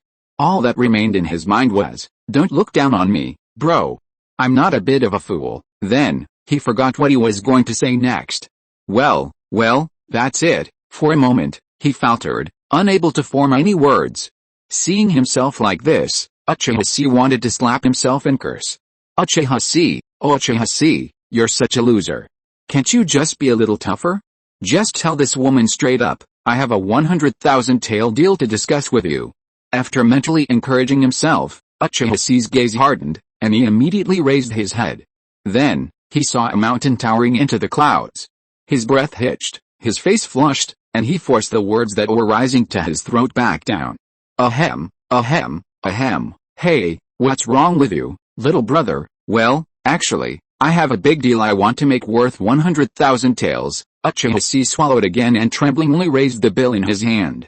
However, at that moment, a fragrant breeze blew by, and a slender hand suddenly reached out, snatching the 100,000 tael bill away.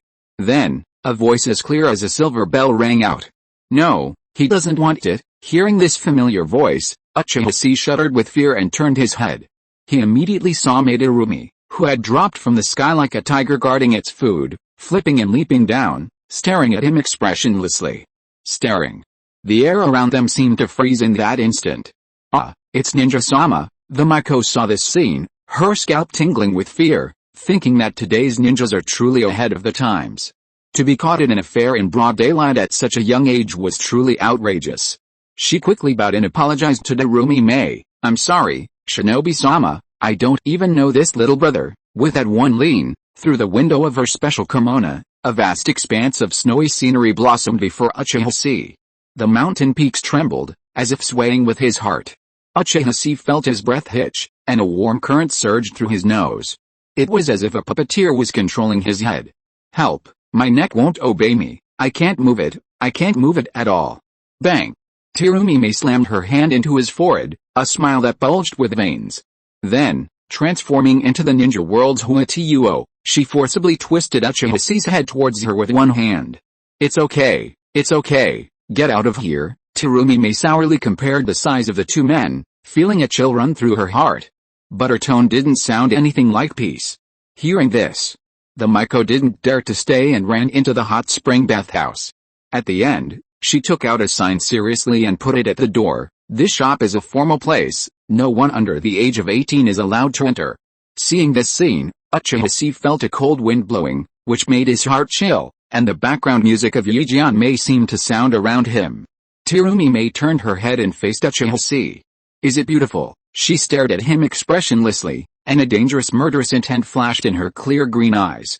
Uchiha Chi, for some unknown reason, suddenly shuddered all over and shook his head inwardly. It's not pretty, not pretty at all. He then snorted disdainfully and held up 3 fingers to show his resolve. HMPH, you're all just mediocre. Terumi May then let go of Uchiha Chi with a smile.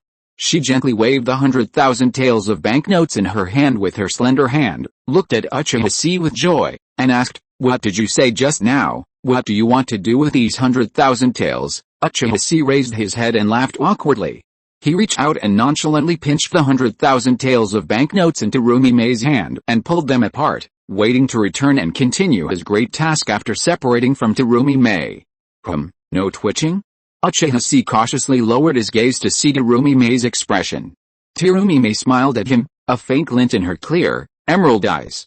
The early spring breeze lifted the fallen cherry blossom petals from the street, sending them fluttering and dancing behind her. The warm spring sun shone, the steam rising from the city's hot springs, and the girl's auburn hair dancing in the breeze.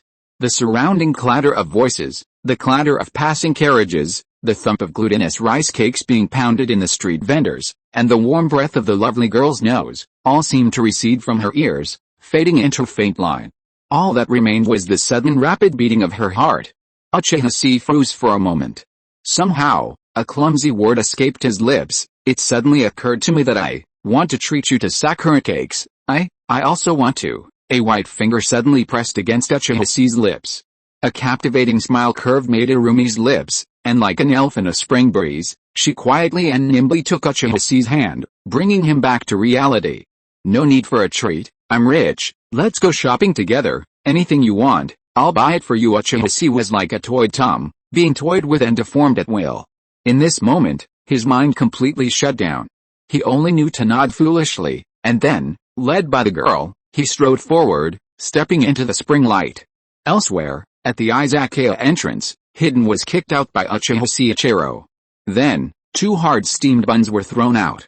Chiichiro stood at the door with his arms folded across his chest, looking down at the kid in front of him, snorted coldly and said, "Boy, you can get out now, run back to the hot spring village by yourself." Fidouin was angry and dusty, but he managed to stuff 2 hard buns that could be used as hidden weapons into his pockets, and then he cursed and shouted, "You're finished. If Uchiha Chi knew that you dared to do this to me, he would definitely not let you go." Chiichiro sneered, "Oh, you're still stubborn with me. Your eldest brother said that he doesn't want to see you now.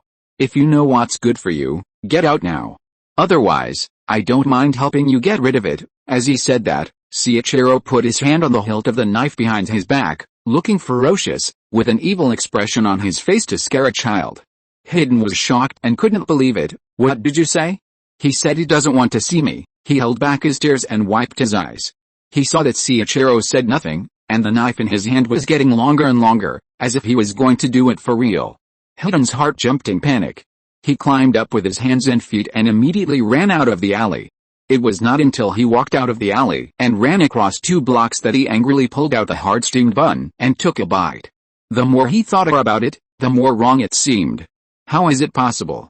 I risked my life for him, and this bastard treated me like this. Impossible, absolutely impossible. Hidden chewed the dry steamed bun, sat in the corner of the street with a dusty face and a gloomy expression. At this moment, he suddenly heard a clear and familiar voice ringing in his ears, and the voice was clumsily and stammeringly saying, "I suddenly remembered that I want to treat you to sakura cakes. I also want to." Fidouin raised his head when he heard the voice, and soon showed a shocked expression. Chapter 98 Uninvited Guests, Huge Water Burial. In the land of hot springs, in front of the izakaya. After sending Hidden away, Uchiha Chiichiro shook his head, then looked up at the azure sky, his eyes narrowed slightly. The package from the clan should be arriving soon. As the head of the police force, Uchiha Fugaku could only leave the village under orders from Konoha. So, after handling the matters concerning Tang Yanchang and Uchiha Chi, he left, leading the team to the land of water for a more dangerous mission. Tang Yanchang's affairs were left to Chiichiro. Uchiha Chi's becoming a disciple of the Sannin was a major event within the clan. Along with the Ford Protector and his ID, they were supposed to include a green vest and full set of Konoha Chunin gear. However, after the package passed through the hands of the Great Elder, Uchiha Setsuna, he tossed the Chunin vest in disdain, declaring it ugly and un-Uchiha. The clan would hastily craft a custom-made combat uniform for Uchiha Chi, befitting his status as a prominent clan member. Because this matter concerned Uchiha Chi, Seiichiro was deeply concerned. He was awaiting this very package. Just then, a high-pitched eagle's cry suddenly echoed from the sky, piercing and shattering with soul-shattering force. A soaring eagle fluttered down from the horizon. Uchiha Seiichiro's eyes lit up, and he quickly raised his arm to take the eagle, removing a palm-sized scroll from the pouch on its back. This scroll was priceless, boasting a vast storage capacity, surpassing the scroll Uchiha Chi had used to store his ninja tools by a wide margin. It was truly a high-end item in the ninja world. And what was being transported in the scroll was the clan's true reward for Uchiha Chi. Looking at the scroll in his hand, Seiichiro was curious, what exactly would his combat uniform, delivered at such a cost, look like? How impressive would it be? How about letting this older brother take a look at Uchiha Chi first? Seiichiro's breathing quickened slightly, and he placed his palm on the scroll, slightly pulling it open. However, at that moment, a cold voice suddenly echoed in Seiichiro's ears. Are you worthy of seeing what's inside? He looked up suddenly and saw a group of 4 ninjas dressed in Konoha Enbu attire approaching. The leader wore a black cape and black sunglasses, with a purple tattoo on the right side of his face. His tone was stern, and he ordered Seiichiro directly, "Where's Uchiha Chi? You, take me there." Seiichiro's pupils shrank slightly. From the masks worn by the other team members, he immediately recognized them as members of the Root. Compared to the Konoha Enbu masks, which mostly featured animal figures, the Root masks had a wider variety of patterns. Furthermore, he had heard of the man in the black sunglasses. It was none other than Ryoma Obirame, a captain-level figure on the same level as Orochimaru in the Root. Elsewhere, on the bustling streets of the Land of Hot Springs, Uchiha Chi was already being dragged along by Madarumi through the bustling streets. They rounded a corner, dodging the crowds, and turned into a small alley, arriving at a quiet little shop. The shop stood amidst the hazy mist of hot water, its walls clad in brilliant white, its torii-style leaves drooping, creating a tranquil atmosphere. Steam was bubbling from a steamer in front of the shop, and the sweet fragrance of cherry blossoms wafted in the air. In the display cases, a variety of sweets and pastries were displayed. Foremost among them was the seasonal sakuramachi, a cherry-pink cake filled with red bean paste and wrapped in salted leaves into delicate cylinders, bamboo-shaped folds, and dumpling-shaped cakes. "Welcome, young guests, what would you like?" The shop owner, nearly 60 years old, bowed slightly and asked politely with a smile. Uchiha Chi looked at the cherry cakes and the display case and was immediately startled. He was shocked by the price. What the hell, is this cake inlaid with diamonds? Why is it selling for 100,000 taels each? He looked up at the store manager in surprise, wanting to ask if he was buying this cake as a gift for his wife or something. This palm-sized thing was enough to buy 1,053 bowls of Ichiriko ramen. At this moment, Madarumi turned around and looked at him, saying, "What's wrong?" "Don't worry, the cakes in this confectionery shop are delicious. They are said to be offered to the daimyo every year and are a specialty of Tengain City." Uchiha Chi looked at the cakes before him. How could he not see that these delicious cakes were definitely better than the meatballs sold on the street for 20 taels a string? But could he say in such an occasion that he was short of money and could only afford one cake? So, he could only nod awkwardly, letting out a dry laugh and asking, Madarumi, which one would you like?" Madarumi squatted down, her cheek in her hand, and began to scan the shelves. Then, pointing to an exquisitely presented sakuramachi, she turned her head and looked at Uchiha Chi, her eyes flickering slightly. "Hey, Uchiha Chi, I want this." Uchiha Chi's heart ached, and he immediately pulled out 100,000 taels of cash and slapped it on the counter. "Oh, okay, buy it." Madarumi smiled slightly at this, then shook her head. Then, with great generosity, she pulled out her small wallet, took out a passbook, and pointed at Uchiha Chi and said to the confectionery shop owner, "Boss, please pack all of these up. I'll take them all and give them to him." The confectionery shop owner was stunned by this, his eyes nearly closed with laughter. He immediately packed up all the sakuramachi in the shelf and stuffed them into Uchiha Chi's hands. Upon hearing this, Uchiha Chi was stunned, and immediately looked up at Darumi Mei. It was at that moment that he realized the sheer chasm between the rich and the poor in the ninja world. And what kind of wealthy woman was this, to so casually offer him the reward for an S-rank mission?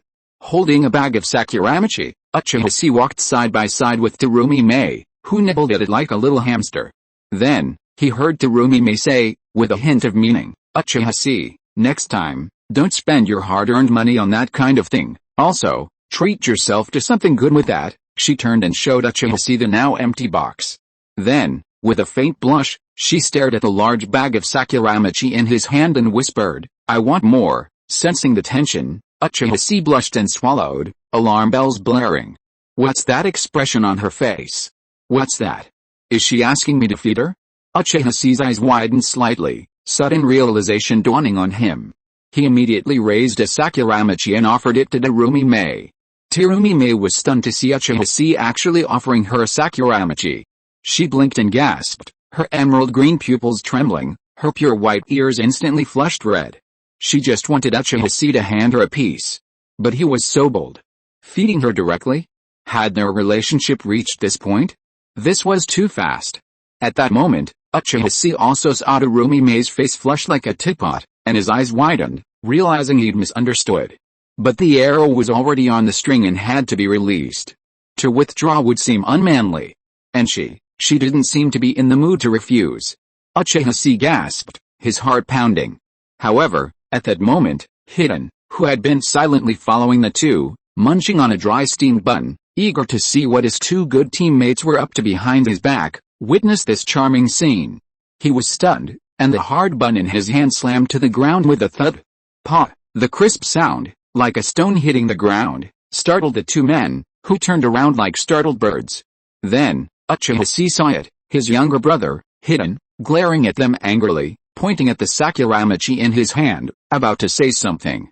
Behind Hiden, on the rooftops of the alley, countless ninjas wearing 3 water-patterned masks and Kurigakure uniforms had already taken up residence. They raised their heads and gazed at the 6-story building in the center of the street, forming hand seals. The next moment, a cold shout ripped through the semblance of peace in Tangain City. Water style, great explosion water wave. Uchiha's pupils suddenly constricted, and his scarlet Sharingan suddenly lit up. There is not enough time.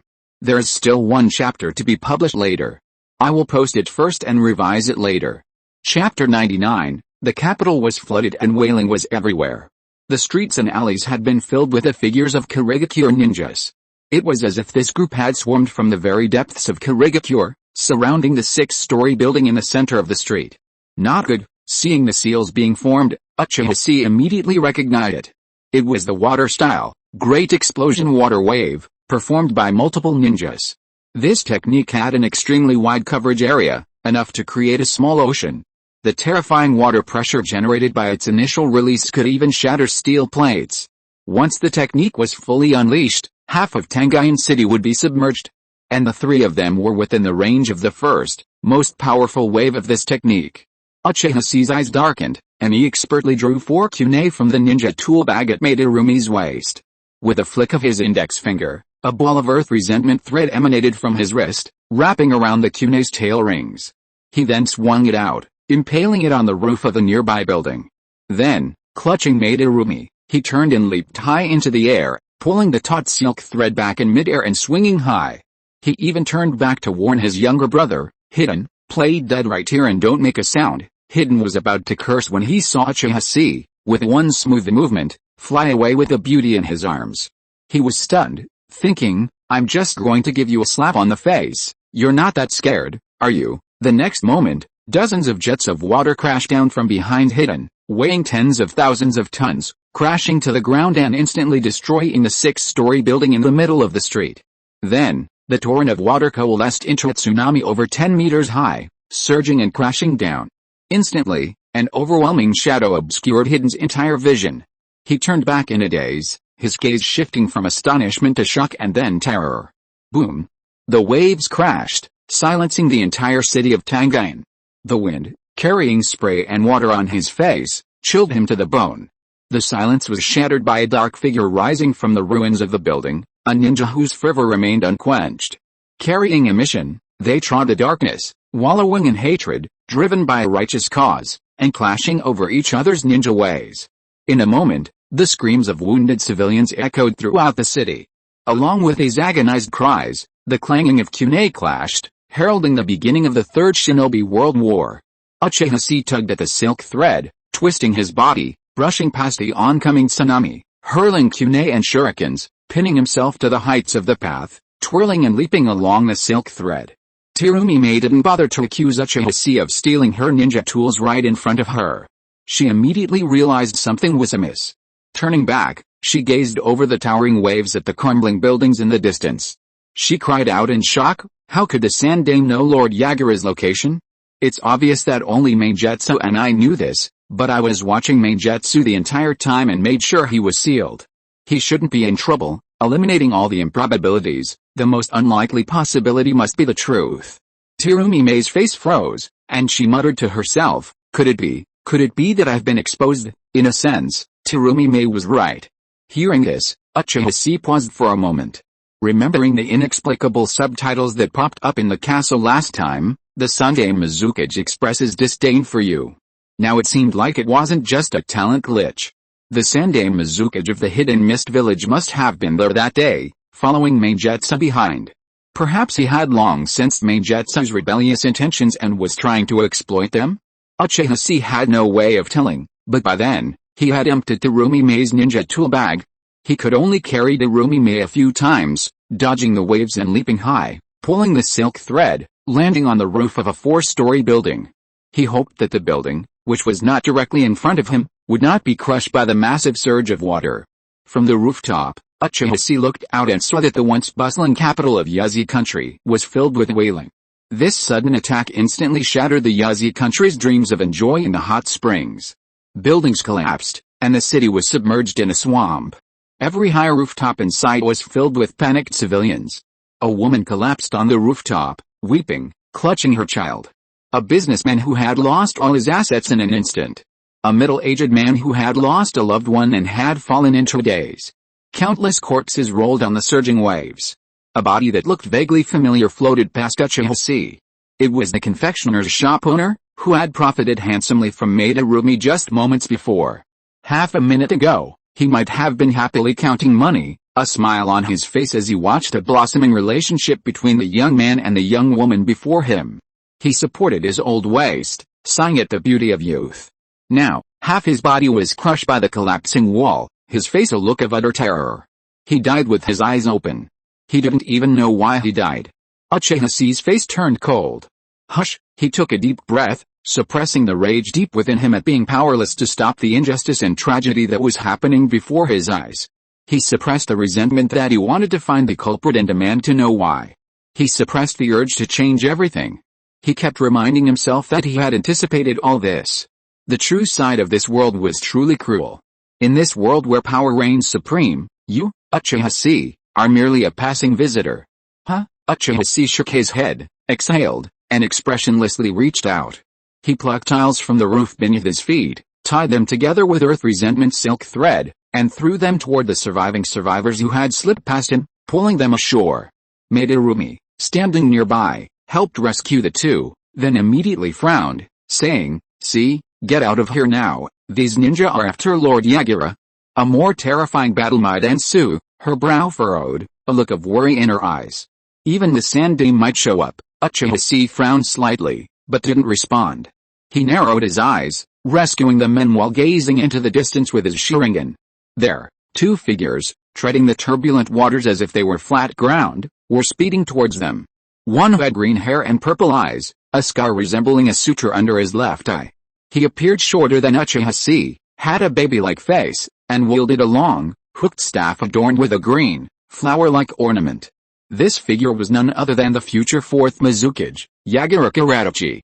The other, with white hair and purple eyes, had a blank expression, carrying a large, bandaged ninja sword on his back. It was none other than Karigakure's prodigy, Meigetsu Hazuki, whom Uchiha had fought so fiercely not long ago. Is it them? Terumi finally saw the figures across from her, a flicker of surprise in her eyes, and a sigh of relief. Fortunately, they're alright. However, at Terumi's surprised voice, Uchiha stood silently. He then lifted his shirt and buttoned his abdomen. The button touched the Ouroboros pattern of Zero Tail, and his gaze suddenly grew cold. Chapter 100, 1 against 2, You Know Too Much? The arrival of Karachi Yagura and Hazuki Meigetsu might be a blessing for Mei. But for Uchiha Chi, well, it also seemed to be a blessing. Uchiha Chi immediately realized that these two would never let him off so easily after learning of Kirigakure's secrets, especially after Meigetsu joined Yagura's side. Unaware that the Sandaime already knew about this, Kirigaku Yagura likely assumed this Joker hand would be a sure win for the Sandaime Mizukage. And if this were known to an Uchiha and a Konoha ninja, the positions of both sides would instantly become antagonistic, an irreconcilable conflict. A normal person, faced with this situation, would have wished they had two more legs and turned and run. But Uchiha Chi, for his part, didn't even consider running. Suddenly, two black dots approached from afar, quickly descending on the rooftop, riding the waves. Kirigaku Yagura's expression was solemn, one hand in the unsealed seal, constantly sensing his surroundings through contact with the water, and thus locating Madarumi. He breathed a sigh of relief upon seeing that Madarumi was alright. For Yagura, who was determined to change the current situation in Kirigakure, the support of Madarumi's bloodline family and the Council of Elders was crucial. He quickly turned his gaze and spotted Uchiha Chi standing nearby, and the silk thread in his hand. He confirmed that the marks he had seen on the rooftops of various buildings along the way were made by this child. It seemed to be a special technique using silk thread, similar to the Shinobi organization he had encountered during his mission in the forest country. Yagura instinctively assumed that the child was a friend of Madarumi from a small country, and he offered a friendly smile. He spoke to Uchiha Chi in a very cheerful and gentlemanly manner. "You must have saved Madarumi, right?" Uchiha Chi raised an eyebrow slightly. Why did the other person act as if he didn't recognize him? He hummed indifferently, his gaze quietly falling on Meigetsu Kazuki standing nearby. Yagura nodded, remembering Uchiha Chi's face. He smiled and said, "The situation is urgent now. We need to leave immediately. If you have the chance, please come to Kirigakure. I'll be grateful to you then." He looked at Darumi Mei and was about to wave her off, signaling her to follow them when Hazuki Meigetsu frowned, grabbed Yagura's shoulder, and said coldly, "Wait, Yagura, huh? What's wrong?" Yagura was startled, looking up at Hazuki Meigetsu, confused. However, Meigetsu stared coldly at Uchiha Chi and said, "This brat is a ninja from the Uchiha clan." Uchiha. Yagura frowned slightly, looking at Uchiha Chi, who stood quietly on the rooftop. Indeed, the Uchiha, possessing the Sharingan, was also an expert in manipulating silk threads and shurikens. He pondered for a moment, then shook his head at Hazuki Meigetsu. "It's okay. We're not in conflict with Konoha right now. The most important thing right now is to complete that task. Don't make things complicated.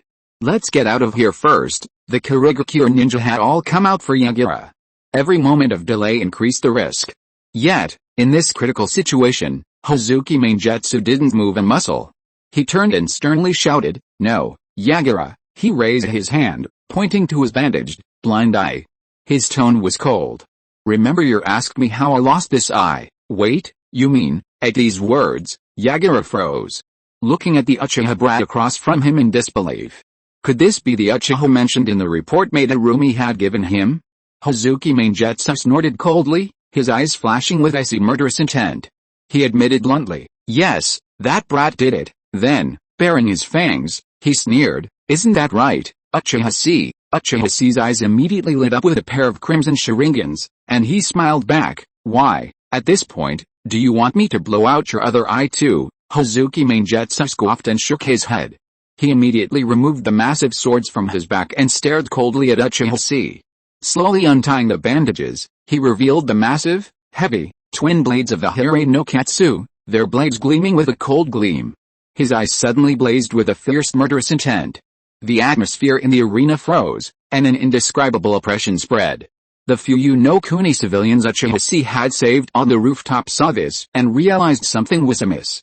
They retreated in fear, some even diving headfirst into the surging waves. Getting involved in the disputes among ninjas could cost you your life. To be honest, it would be better to continue floating in the water. At this time, Darumi Mei on the side also realized that something was wrong, but the situation changed so quickly that she didn't know what to do for a moment. She had no choice but to bite the bullet and step forward, blocking the three of them, and said embarrassedly, "Wait, Lord Yagura, Meigetsu Kazuki, you?" Before she could finish her words, Uchiha shook his head, interrupted her directly, and said lightly, "Go back, Darumi Mei." Darumi Mei turned her head, and there was a struggle in her clear green eyes. She looked at Uchiha and was about to say something. However, Uchiha's gaze was remarkably calm, almost indifferent. Midorumi, this is the fate of a ninja. As long as we remain in this cycle of reincarnation, this is an inevitable fact. I remember you once said that we would always be rivals, that we would meet again on the battlefield, although it wasn't for long, he said, his gaze fixed, taking a deep breath. But now, it seems we've reached this point. The next moment, Uchiha suddenly reached out and clasped his abdomen. A pattern resembling an Ouroboros appeared on his abdomen, circling his palm. A surge of dark chakra was unleashed, rushing into every corner of his body. This made Uchiha's suddenly illuminated Sharingan appear even more bewildering. The surge of chakra rattled the roof tiles. Another battle. Now, Uchiha, a Zero-Tails Jinchuriki, fully equipped and able to once again wield his ultimate forbidden technique, faced Hazuki Mainjutsu, who had been crushed by his three swords. What would be the outcome? Uchiha didn't know, but he really wanted to try. A violent storm surged, lifting the roots of Kaji Yagura's dark green hair. The astonishment, surprise, and hesitation in his eyes disappeared, turning extremely cold. I understand, I don't want to waste time here, but, sorry, you know too much. He took a deep breath, raised the flower-decorated hookstick in his hand, and pointed it coldly at Uchiha. For the sake of the justice of Kirigakure, you must die here. Don't worry, I'll be quick and won't make you feel too much pain. Hearing this, coupled with the tragic scene of the hell in Kainli Lake before him, Uchiha didn't know why, he just wanted to laugh. His eyes turned fierce. And he stomped on the ground. The tiles on the roof were shaken up, and with a flick of his hand, a dozen tiles flew out, turning into swirling shurikens, shooting towards the two people opposite. Then, he took advantage of the overwhelming tiles and rushed forward. He put his hands together and drew out the water-style, water-fang blade. His scarlet Sharingan jumped left and right, and his gaze finally fell on a vortex on the water surface not far away. There is one more chapter, which will be posted later. End of this chapter. Thank you so much for reading until the end. Don't forget to give it a like. Looking for more exclusive content and immediate access? Subscribe to our Patreon. Remember, every like, subscription or donation encourages us to continue. Thank you all. See you in the next video.